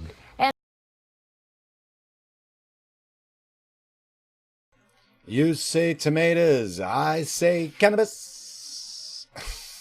No restrictions. No restrictions. Phil Britton made an excellent point, always making an excellent point. Phil Britton, pirate radio, on the road somewhere, someday, taking the show on the road, 100 watts of power. When Prohibition was repealed, the micromanagement of liquor beer never reached the micromanagement pot is ruled by today. As long as the taxes were paid, everybody was happy. Mm-hmm. That's the way it was here in California with medical marijuana. Los Angeles, as long as you paid your taxes under Prop D, you were cool. So there you go. The moms who are care.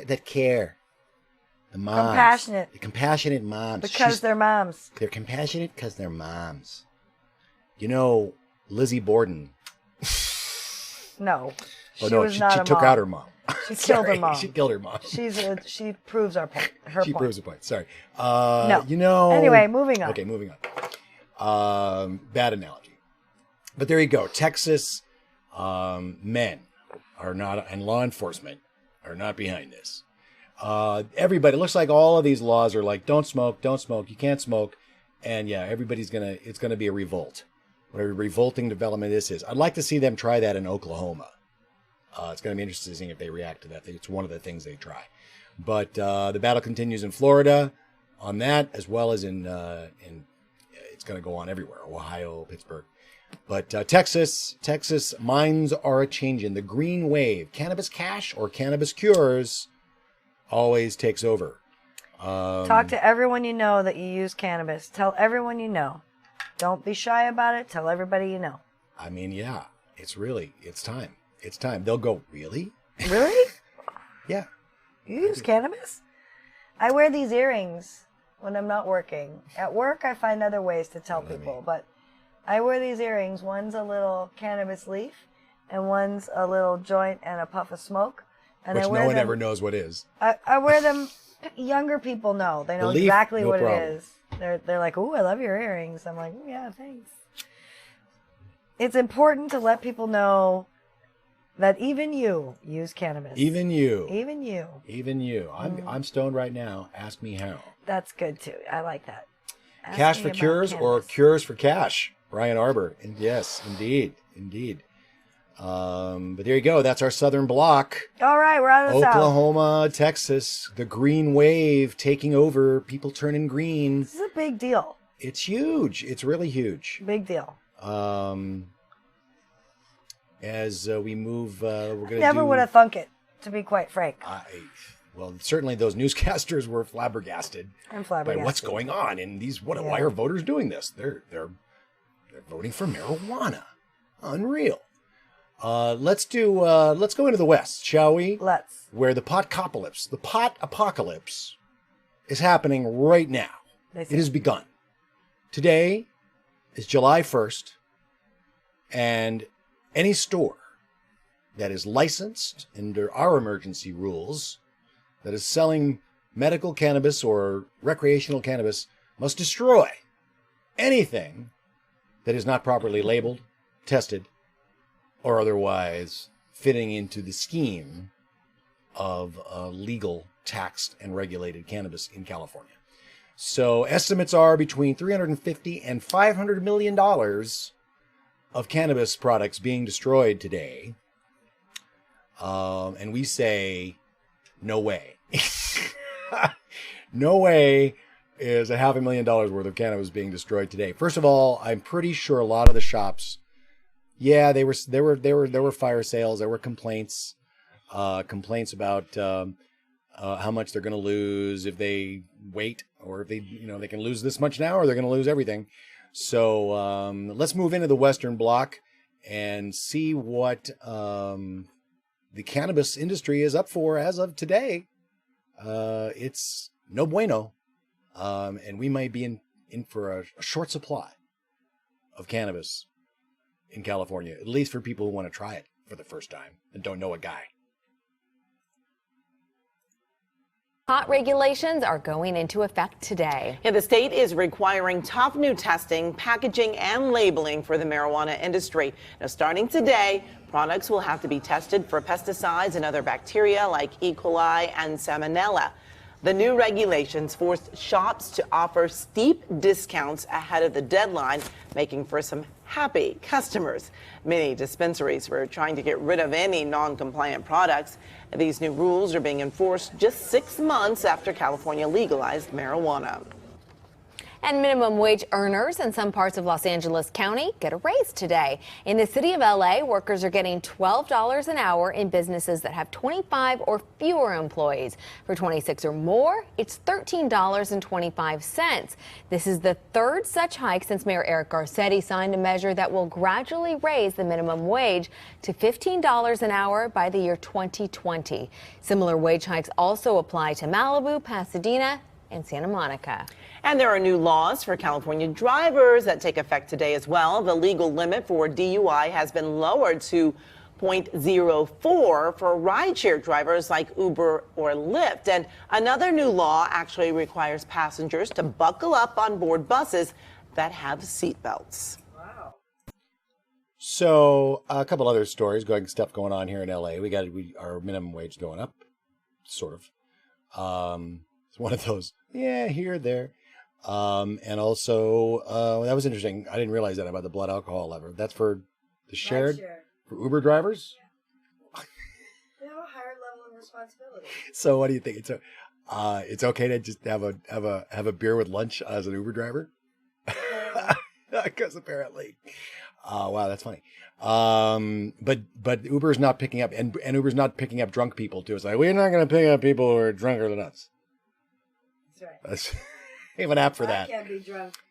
You can't. And of course, where there was all the, people discriminating against cannabis consumers too. IHOB. Right. They changed their name because they got tired of being called the House of Potheads, because all the potheads go there at night. But that was a fake news story anyway. But that was California. So we'll see what happens in this pot apocalypse, if it actually comes true, and if there's any evidence that there's been a destruction of $500,000. What did Phil say? $500,000. They're destroying it. Right. They're going to take the cash and go to Disneyland that they sell. Because there is no track and trace system in California, people. It's not. It hasn't been up and running yet. It's supposed to be. They were hoping, I think, by July 1st to have it up and running, but it's not. So it's still a murky, wild, wild west out here in the wild, wild weed west out here in California. So stay tuned. Stay tuned for the signs of the potpocalypse next week and what happened with all that weed. Let's move on, shall we, to a good story here in Los Angeles. Did I find one? I did find one, right? Here it is. We reported on this several months ago, and last year, actually, when it came out. But the city council here in Los Angeles took up the idea of a city bank, a city-owned bank. The state was looking at it as well. One of our candidates for governor proposed, John Chang, proposed a working group and looking at a state-owned bank, driven by the fact that the cannabis industry can't bank, and the feds aren't helping. They keep trying to put amendments up, but keep getting blocked. Why? I don't know. You think the bankers and the Republicans in the Senate would be on board. But the Pete Sessions, he's an idiot too. So prohibitionist through and through. So they're blocking that.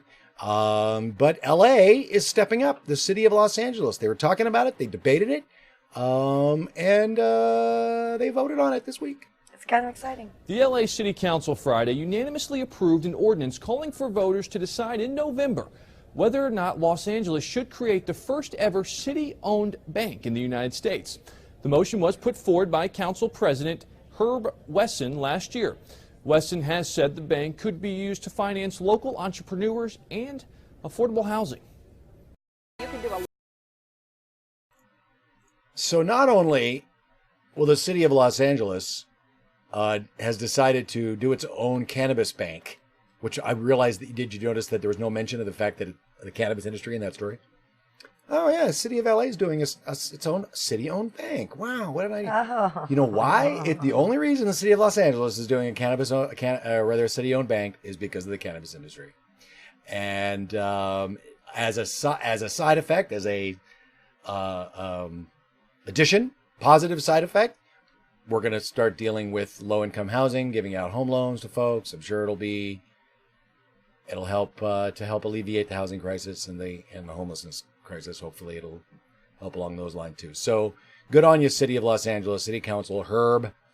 They of course have been part of structuring the rules here in Los Angeles. You need local approval in these state laws that are being passed. We know we love states' rights, but unfortunately the local jurisdictions are what's really, making problems for the industry and even medical. They're a side of it. People used to have medical delivery. Because of the new law, they can't do it. We reported on that last week. So screwed everything up, but we'll get through it. We'll fumble through it. And that's why we weed, because the man is messing with us. And we like our freedoms. Let's stay in the West. We're in the Western Bloc. And that was a big news out of Los Angeles, so I wanted to throw that in. This is also California. Part of the reason why now this pot apocalypse is upon us, that everyone was worried that this is going to be an issue because it's going to be a bottleneck of supply. You could go in there now and get your 100 milligram dose of chocolate or cookie, single cookie, 100 milligram, up until today. Mm-hmm. And everything has to be under a certain number per dose, under a total in the packaging. Darn, we should have bought mints. They didn't have any at the one I went to. Yeah. The thousands, they were gone already. But we'll see. We'll see what happens. And maybe they, maybe there's a loophole. Well, we'll get our cards. We need our medical cards too. But the big deal is, we have to up those. And get the official state ones. Not like good thing I don't want to buy a gun. So meanwhile, as we've said, you really want to make money in this business?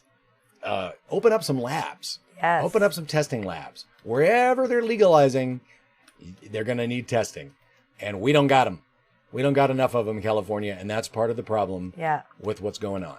So let's just take a quick look at this Associated Press story about California's problem.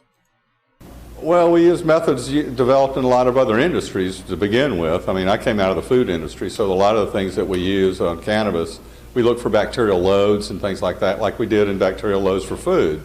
Chemical residues has been done for generations in the agricultural industries.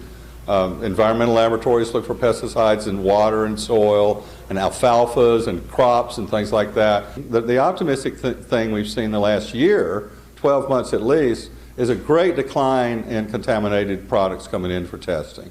We've seen a great awareness in the industry. People are adjusting. They want to stay alive in the industry, and the only way to do that is to follow the new regulations. So you're measuring THC and you're measuring the safety component with bacterial testing, yeast and mold testing, as well as chemical residue testing, whether it be pesticides, herbicides, those kind of things. Well, I smoked pot most of my life, and I was really taken back when we started testing and seeing the levels of contamination we really saw. It was surprising to me. I truly believe people should grow it themselves, and then you know exactly what's on your cannabis. Look for organic. I think that's very important. But there are nefarious growers out there that if they get late in the season and find things that they need to spray for, they will try to do that. But the machines we have right now, it's going to be really hard for them to do that. The LA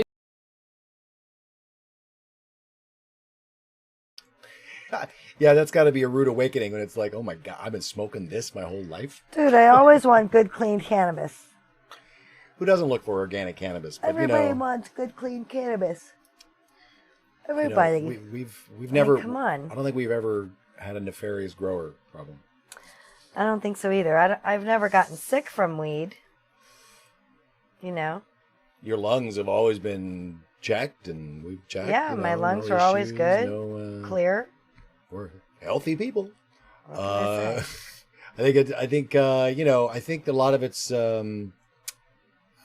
It's hard to say. There's a lot of stuff that's used in illegal grows on federal land, and those busts that are going on that are not good, no bueno. But most of that stuff, quite frankly, most of that stuff is going out of country, out of the state. That stuff's all going out of the state, especially now, especially as of today. That guy, and along with maybe two other, maybe there's more now, but we've got maybe a handful of labs in California. That guy being one of them. And they're going to have to start, they better be working 24/7. That's all I got to say. Otherwise, they're going to put a real damper on this new economy. And with the costs of these business here in California, with the lack of tax relief on a federal level, with regards to this business, with regards to just pure access problems. I mean, now at least we got a bank problem. There'd be a bank coming up in Los Angeles. What about the rest of the state? We don't have our state bank yet. That's coming. They passed that, right? They passed it in the state legislature. So hopefully that's coming. But they don't want to see all this cash floating around. People are getting robbed. People are getting, people's licenses are being, their names are being put out there in the public, and people are getting in trouble. Yeah. So, Tori and Jeff, Maximum, it's a shame, but I like what I smoke. Just know it's weed from Weed Man. Yeah. We weren't thinking, it's like, you don't think about the fluoride. Weed Man. Eating spinach will kill you with the salmonella, But I like clean weed. It's cool. I dig it. It's the cleanest. This is the cleanest agricultural product you will ever buy. Yeah. The cleanest lab, I think, is in Hawaii. Right. Was rated as one of the cleanest, highest standard labs in the state of Hawaii. You'll get the cleanest weed.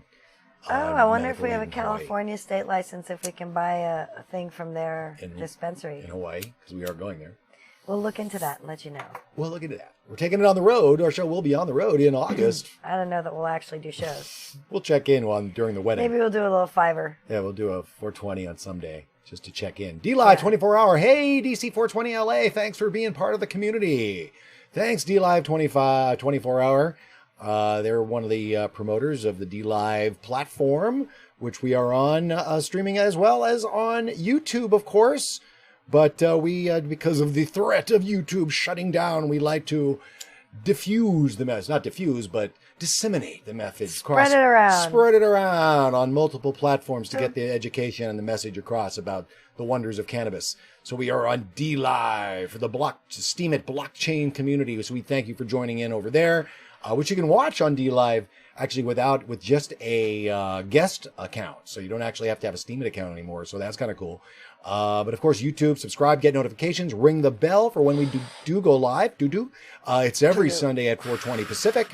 Here, DC 420 LA, the Weekend Weed. Also on Periscope, Facebook, and Weed TV, the Cannabis Media Network, as well as Twitch. Lots of folks over on Twitch.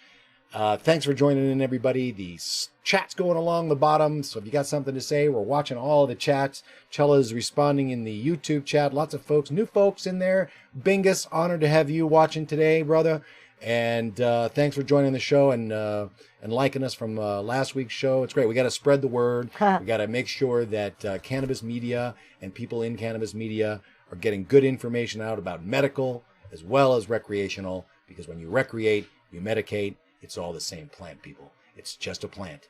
It's just a plant, and it's never killed anybody. Nope, never. So never killed anybody. Brian Arbor saying you guys spread it like cannabis butter. That like can of butter, baby. Can of butter. Smooth. So let's continue on.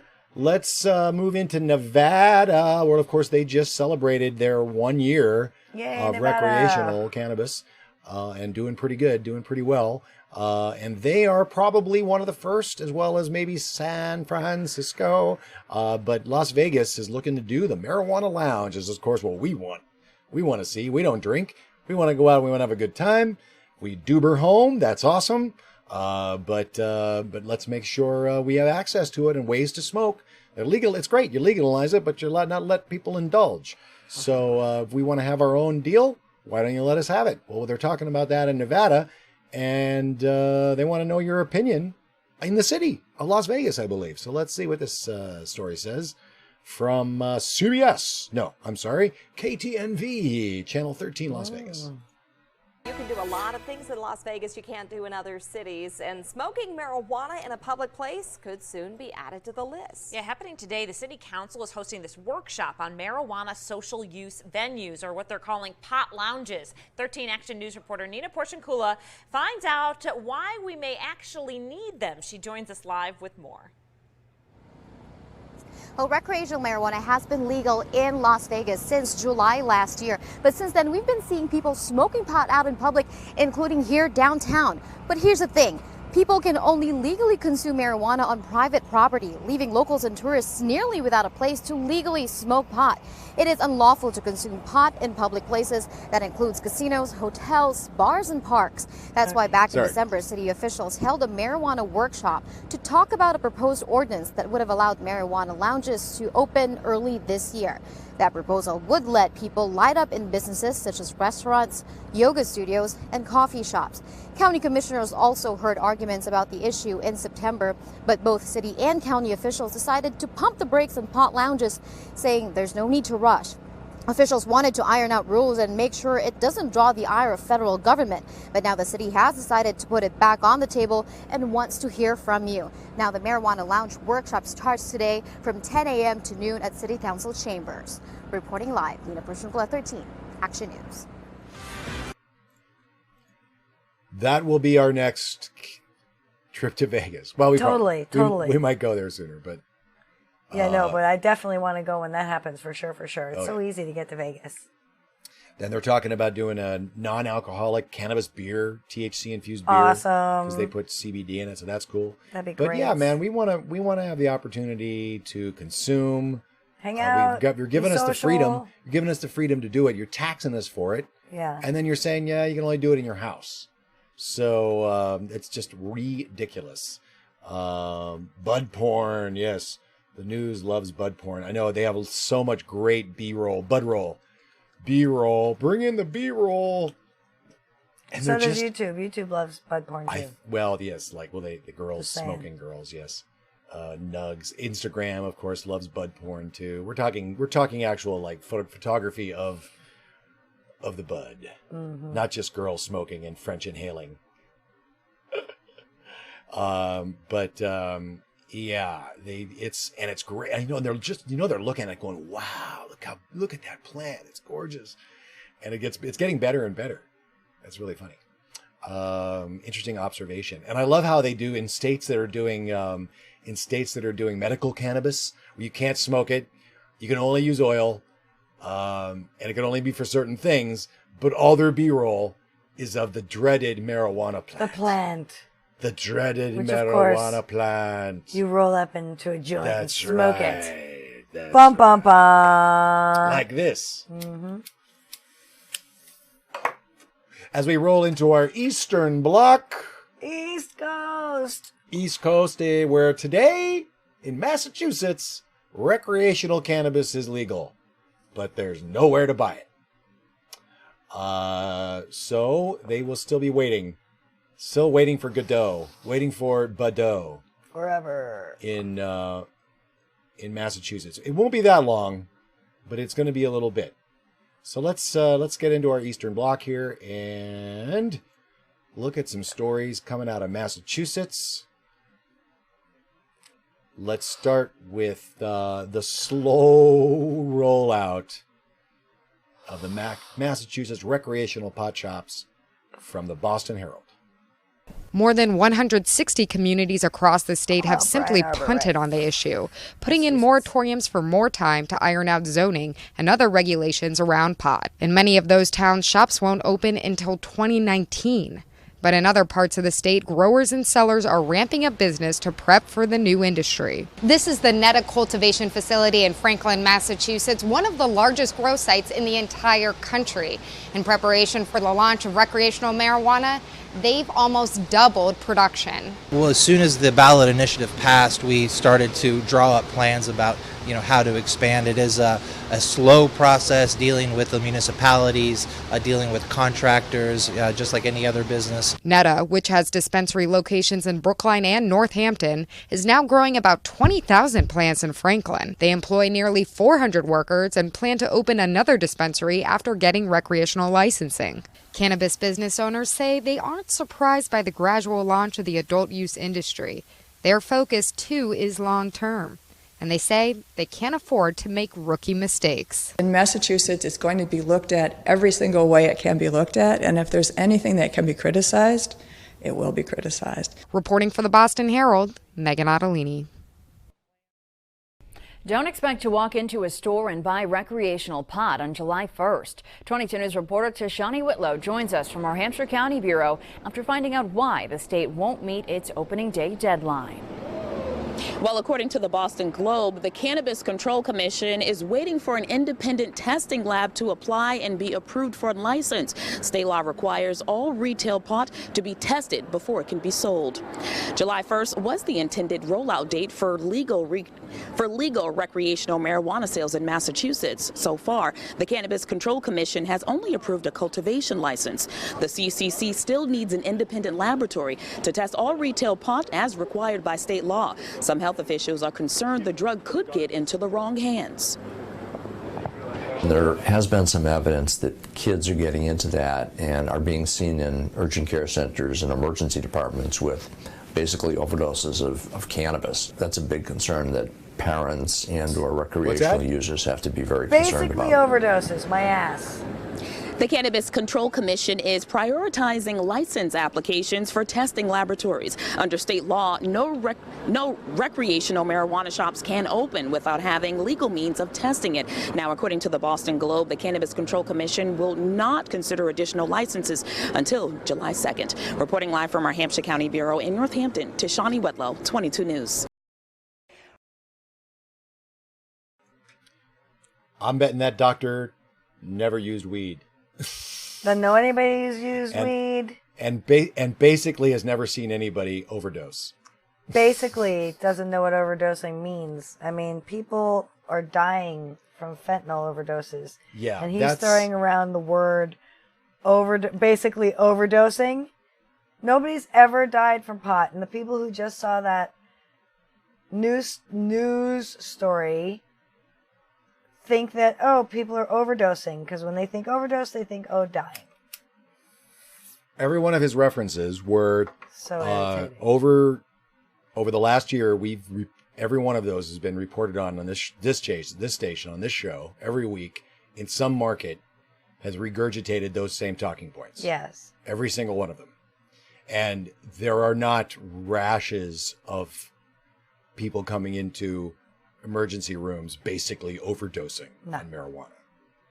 Are there people affected and it's being reported now, being tested for now in driving? Are you seeing that? Lying with statistics? Yes. But you're actually seeing harm reduction. In every area, cannabis is legalized either medically or recreationally. Harm reduction. Fewer opiate overdoses. Fewer prescription overdoses of opiates. Fewer accidents. Fewer violent outbursts in homeless communities. A drop Everything. in alcohol use. A drop in alcohol use. A drop in domestic violence. So, that guy obviously is on the payroll of some Big Pharma. I bet you he has a side gig in an addiction hospital. Yeah. That's a telltale sign. A lot of these doctors have side gigs, getting people off the shit they got them on. And we just actually had lunch and hung out with a good friend that is very connected to the front lines of addiction, and that is that's really freaking rude. It is. So all Rude. y'all in Massachusetts, if this is your local news channel, I hope you'll send them a nasty note. That was, I'll tell you exactly who that was. WWLP 22 News. We have a lot of stories. They cover the issue a lot, but that source was definitely questionable. Totally. Now, of course, we don't want it getting into the wrong hands, as he said. And of course, they are going crazy in Massachusetts, even with, now that it's legal, the children. The children. You can't, how can you show the children the leaf? Don't show the children that there's a plant. And they might ask questions like, that's a plant. What's it do? That's not in a bottle. That's I know children who know all about the plant. Little children. They might start asking questions. So they don't want, and God knows you don't want kids in school asking questions. No questions. No questions.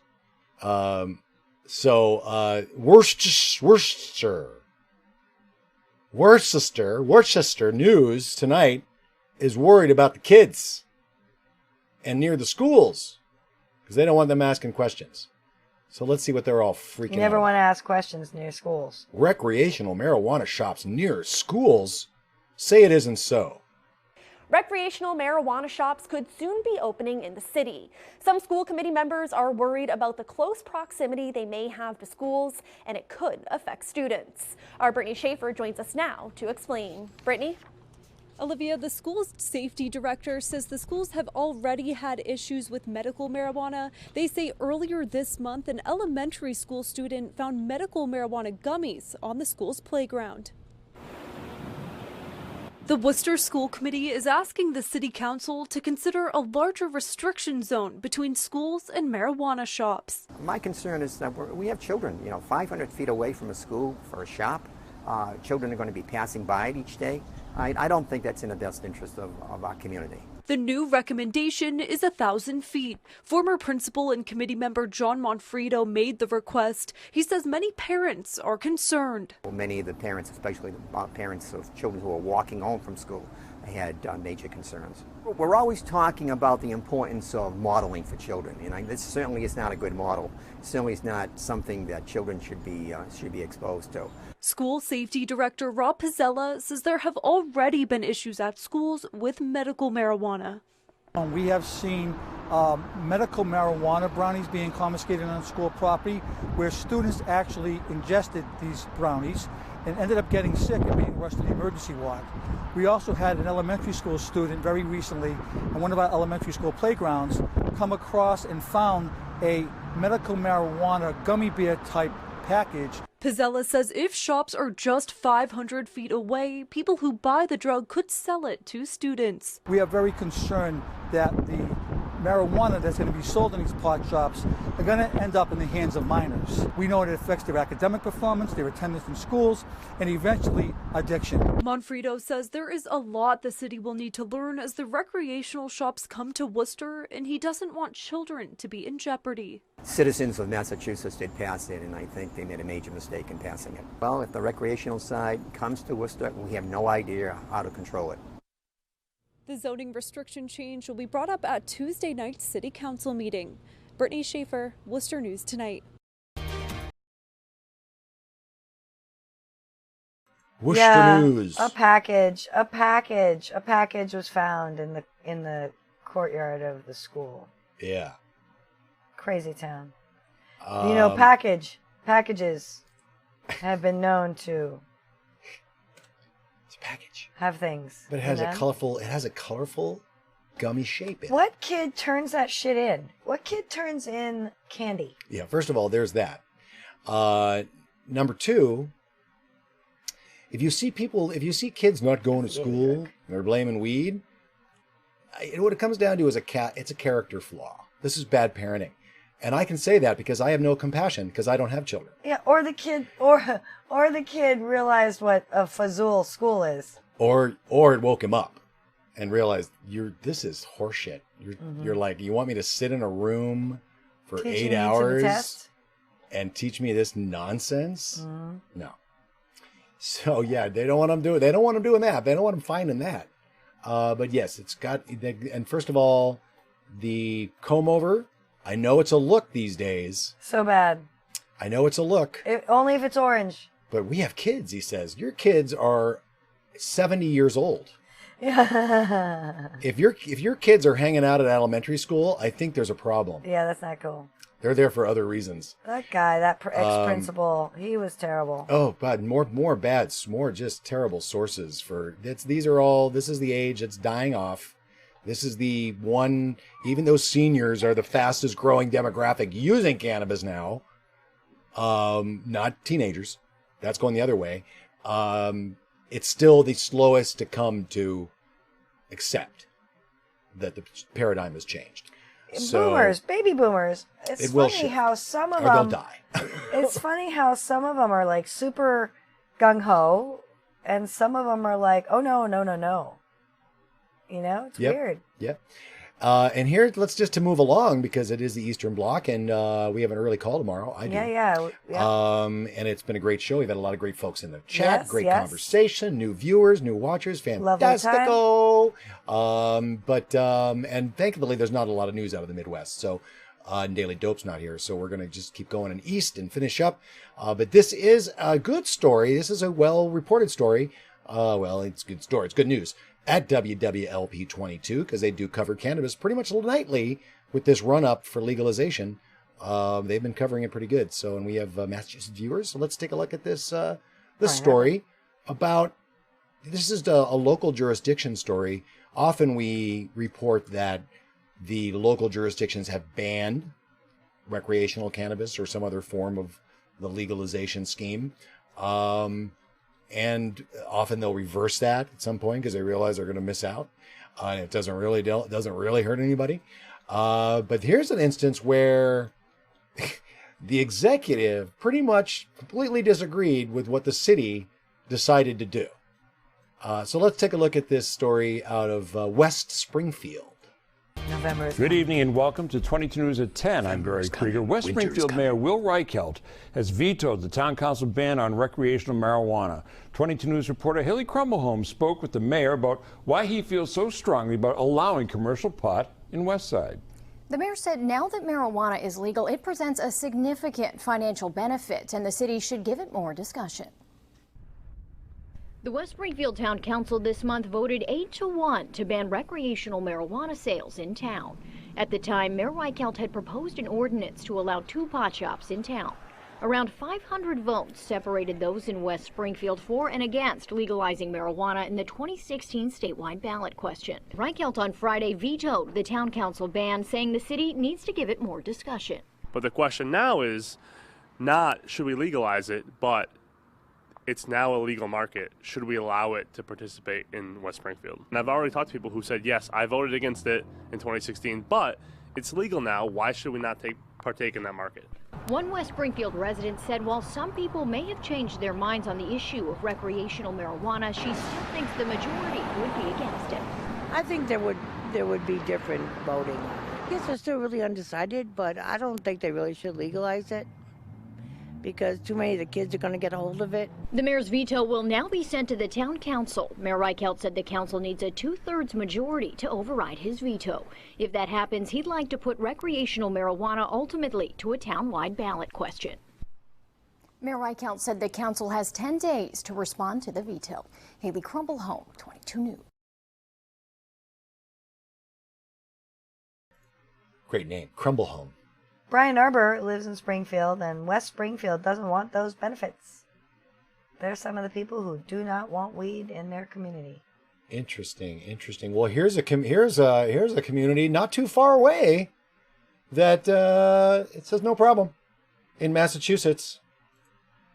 So Vermont and Washington, D.C. have continued to bar sales, and Maine has yet to begin them. Marijuana is still federally illegal, and many municipalities in Massachusetts have banned or temporarily blocked the pot industry. But Tony DeCopel recently traveled to a city that's doing the opposite. Holyoke, Massachusetts hasn't been a boomtown since the early 1900s, when every single one of these abandoned paper mills were still in business.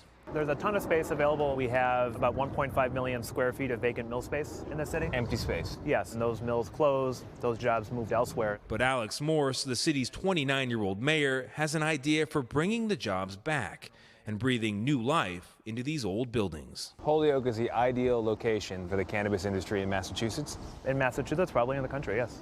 So the Paper City will have a new nickname? Yeah, the Rolling Paper City. Morris hopes to attract cannabis companies looking for the space to grow, process, and sell cannabis. Perhaps even with a few Amsterdam-style cafes where people can enjoy it too. I think there's a big stigma in the industry, and a lot of folks still have their head in the sand about it. Just down the road, he showed us the first green shoots of his plan. After backing this politically, how does it feel to look at it in reality? Yeah, I mean, it's just affirmation, further affirmation. 50,000 square feet of vacant, unused space is now generating revenue, jobs for the city. A good problem for us to have would be to run out of space, and that would literally mean millions of dollars in additional revenue to the city.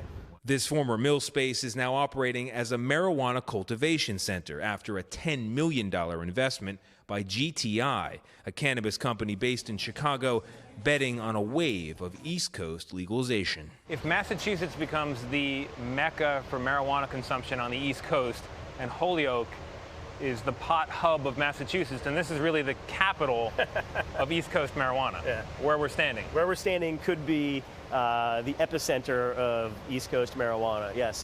Peter Cadens is director and CEO. He says this location alone will be capable of producing 700 pounds of cannabis a month. That's enough for about 320,000 joints, or nearly 4 million buzzed customers a year. So you put 10 million in and you'll get multiples of that back? I believe so, yeah. Wow. Over time. Yeah, I want to be clear. This is not a get-rich-quick business. But it is a get-rich business. I mean, that's good money. These days, the case for cannabis legalization is well known. Holyoke is a community that's roughly 50% minority, mostly Puerto Rican. It's a community that has been ravaged by the war on drugs. Instead of a failed and costly prohibition with arrests skewed toward minorities, advocates argue for regulated sales and taxes. A record 64% of Americans seem to agree, saying they support legalization, according to a 2017 Gallup poll, up from just 12% in 1969.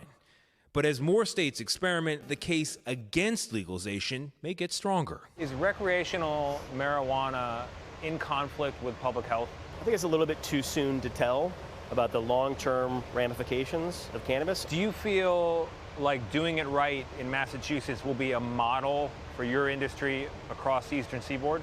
Yeah. This is probably the most critical market we're going to operate in. Why most critical? Because it's, the biggest opportunity from a recreational perspective, being in the Northeast corridor. We got to get this model right here. Because if you don't get it right, politically, what happens? I mean, we are plagued by stroke of the pen risk in our industry. We're all subject to regulatory frameworks here. We got to be very careful and very thoughtful. Anybody want free dabs? Come on by the post glass booth. Opponents of legalization worry that it will lead to more use and more abuse. A recent study in Colorado, the first state to legalize, found that the top 30% of pot consumers drove nearly 90% of the demand. Alcohol, gambling, tobacco. Is marijuana a vice industry too? I don't really see it as such. I think there's community benefits as compared to other substances or other industries. One of those benefits was on display just a room over, where Nelvis Garcia was working as an entry-level grow technician, tending to young marijuana plants. After temping in the construction industry, he thinks this is the best job in Holyoke, earning him $15 an hour, plus benefits and room to advance. So you're at the beginning of a process here that will result in 6-foot-tall marijuana plants? Correct. And then marijuana buds. Marijuana buds that hopefully are bigger than your palm. Garcia says he's excited for the future, not because he's a pot smoker, but because he's a Holyoke native, just like Mayor Morse. Together, they're rooting for their hometown to boom again. It's illegal and people need to wake up. It's not the days of the past.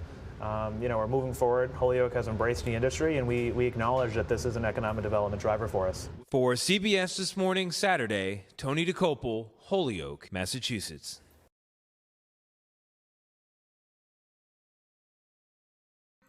Holyoke, bring it.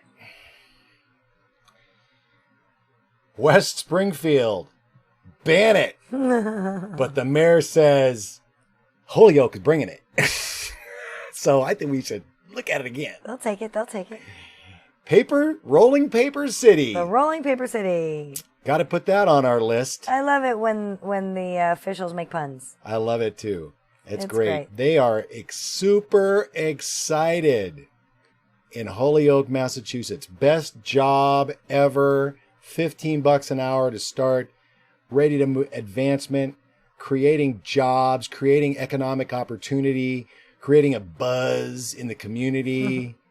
Good on you, Massachusetts. Let's see it happen. We hope you get your weed in there as quick as possible. Now that it's officially legal there today, as is in Vermont. Vermont today, it's legal for adults to possess and grow and use the wonderful plant, the amazing miracle plant, if you want to go that route. It's pretty amazing. There was a biblical argument made during SQ 788 in Oklahoma, both for and against. I believe it was. It's in the book. It's there. I won't necessarily it's criticize. In the hieroglyphics, I won't necessarily criticize on it, but it's in the books. It's in the hieroglyphics. It's in the artwork. And the healing oil could possibly have been the Indian hemp, which we know grows in Israel. It grows everywhere. It grows everywhere. And as Phil Britton makes an interesting comment, cannabis is now a shade plant due to the deteriorating ozone in the atmosphere. And it's true out here in California, boy. A good hot day will destroy your plants if they are outdoors. So that is actually a very good tip in this changing climate. Well, we get lots of good tips from our folks in the chat. We got an amazing group of chatters today. We thank you all. I had found it hard to keep up. Some Facebook chat going on about surviving cancer and using cannabis. Tori and Jeff Maximum. Oh, I gotta look at talking about that. And Alexis wasn't even in the chat, and Daily Dope wasn't even in the chat today. And that's always amazing too. And I'm sure they'll be back next week. But everybody who joined us today, brand new, we thank you so much. Twitch viewers, Periscope, if you're on Periscope, YouTube just jammed with viewers today. So much. Thank you guys. We do this show every week on Sunday at 4:20 Pacific on all of those aforementioned channels. You can find what I find interesting on a relatively semi-regular basis at dc420la.com, where I'll post cannabis news, and you can find links to all of our socials, including Twitter and Facebook and Instagram and Steemit. And we are at DC420LA on all of those, so you can always find us there, as well as here on YouTube. So we thank you all for joining us today. It's been a great show. I've had a great time. It's been a great weekend. It was a great week for weed, for hemp, for medical cannabis in the States, for new bills and new debate on in DC over the politics of pot, Cannabis 2018, getting people to the polls, getting cities up to take notice, communities, small communities and large, and states. It is happening. We have reached the tipping point. When the South, but we have won the South. We have taken the South. It's over. It's amazing. It's amazing. So make sure you and everybody you know is registered to vote. November is just around the corner. There's lots of stuff happening, and this is a very exciting time. I know it seems crazy town, but it is a very exciting time. Marijuana opportunity. Now enjoy yourself. Act. Make sure you support Schumer's bill. The marijuana opportunity. Now enjoy yourself bill. The Money Act. And so you can support that, as well as the States Act. There's a number of amendments going through. Hemp. Let your senators know, let your House of Representatives know in reconciliation, do not take out legal industrial hemp from that farm bill. Whatever you do, don't use it as a bargaining chip. Watch, the Democrats are going to use that as a freaking bargaining chip. But McConnell loves it, so... Stop what ifing. Let's move on. Thank you all so much. We're going to talk about it next week. Thank you. We'll have news about it, as we do every week on DC 420 LA, The Week in Weed. Free the plant, free the people. Pot for peace. We love you guys. Potheads. See you next week. Ciao. And purchase the Toys music, because they're great. Here it is. Hey, Uncle Sam, leave us pot smokers alone. If I can push the button.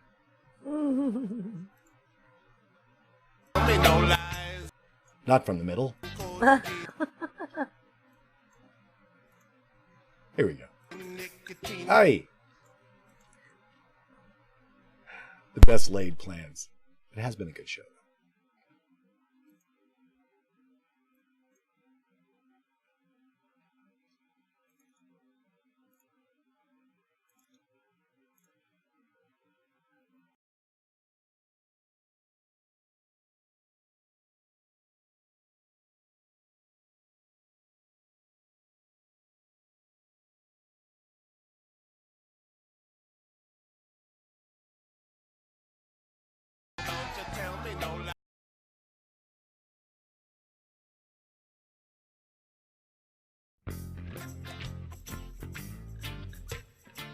It was really acting weird. I don't know why I was doing that. Anyway, here it is. See you next week, everybody.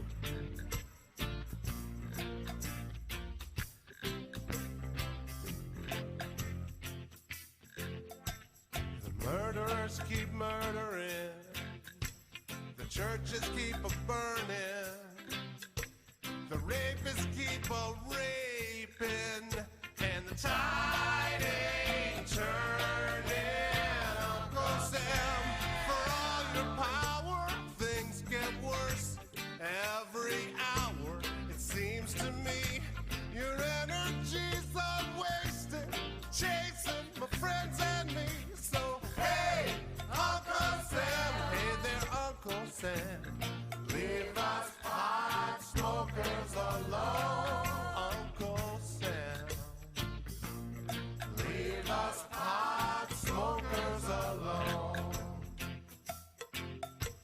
The terrorists keep terrorizing, our leaders keep a-lying, the haters keep a-hating, and the planet's dying. Uncle Sam, do what's proper, call off your dogs and your helicopters. The problems of society were not caused by my friends and me. So hey, Uncle Sam, hey there, Uncle Sam, leave us pot smokers alone. Uncle Sam,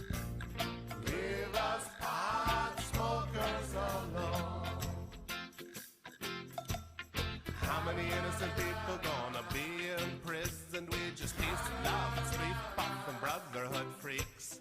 A touch of Mother Nature never made nobody violent, never made nobody hate nobody or break nobody's peace. Since we've never been shown to be harmful, don't you tell me no lies with your caffeine, codeine, nicotine eyes. The cannabis ban is just recent, just since 1938 to re-legalize it, realize it.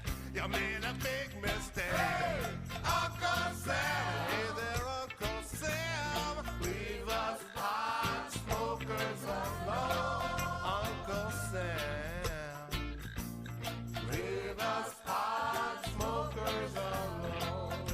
Uncle Sam, leave us pot smokers alone. Leave us pot smokers alone. Uncle Sam, understand I love you, but leave me alone. Smokers alone. Leave us pot smokers alone. Our leaders keep lying. Leave us pot smokers alone. This drug is dangerous. You cannot play with it. It's not funny. It's not something to laugh about. And trying to send that message with clarity that good people don't smoke marijuana. Smoke weed every day.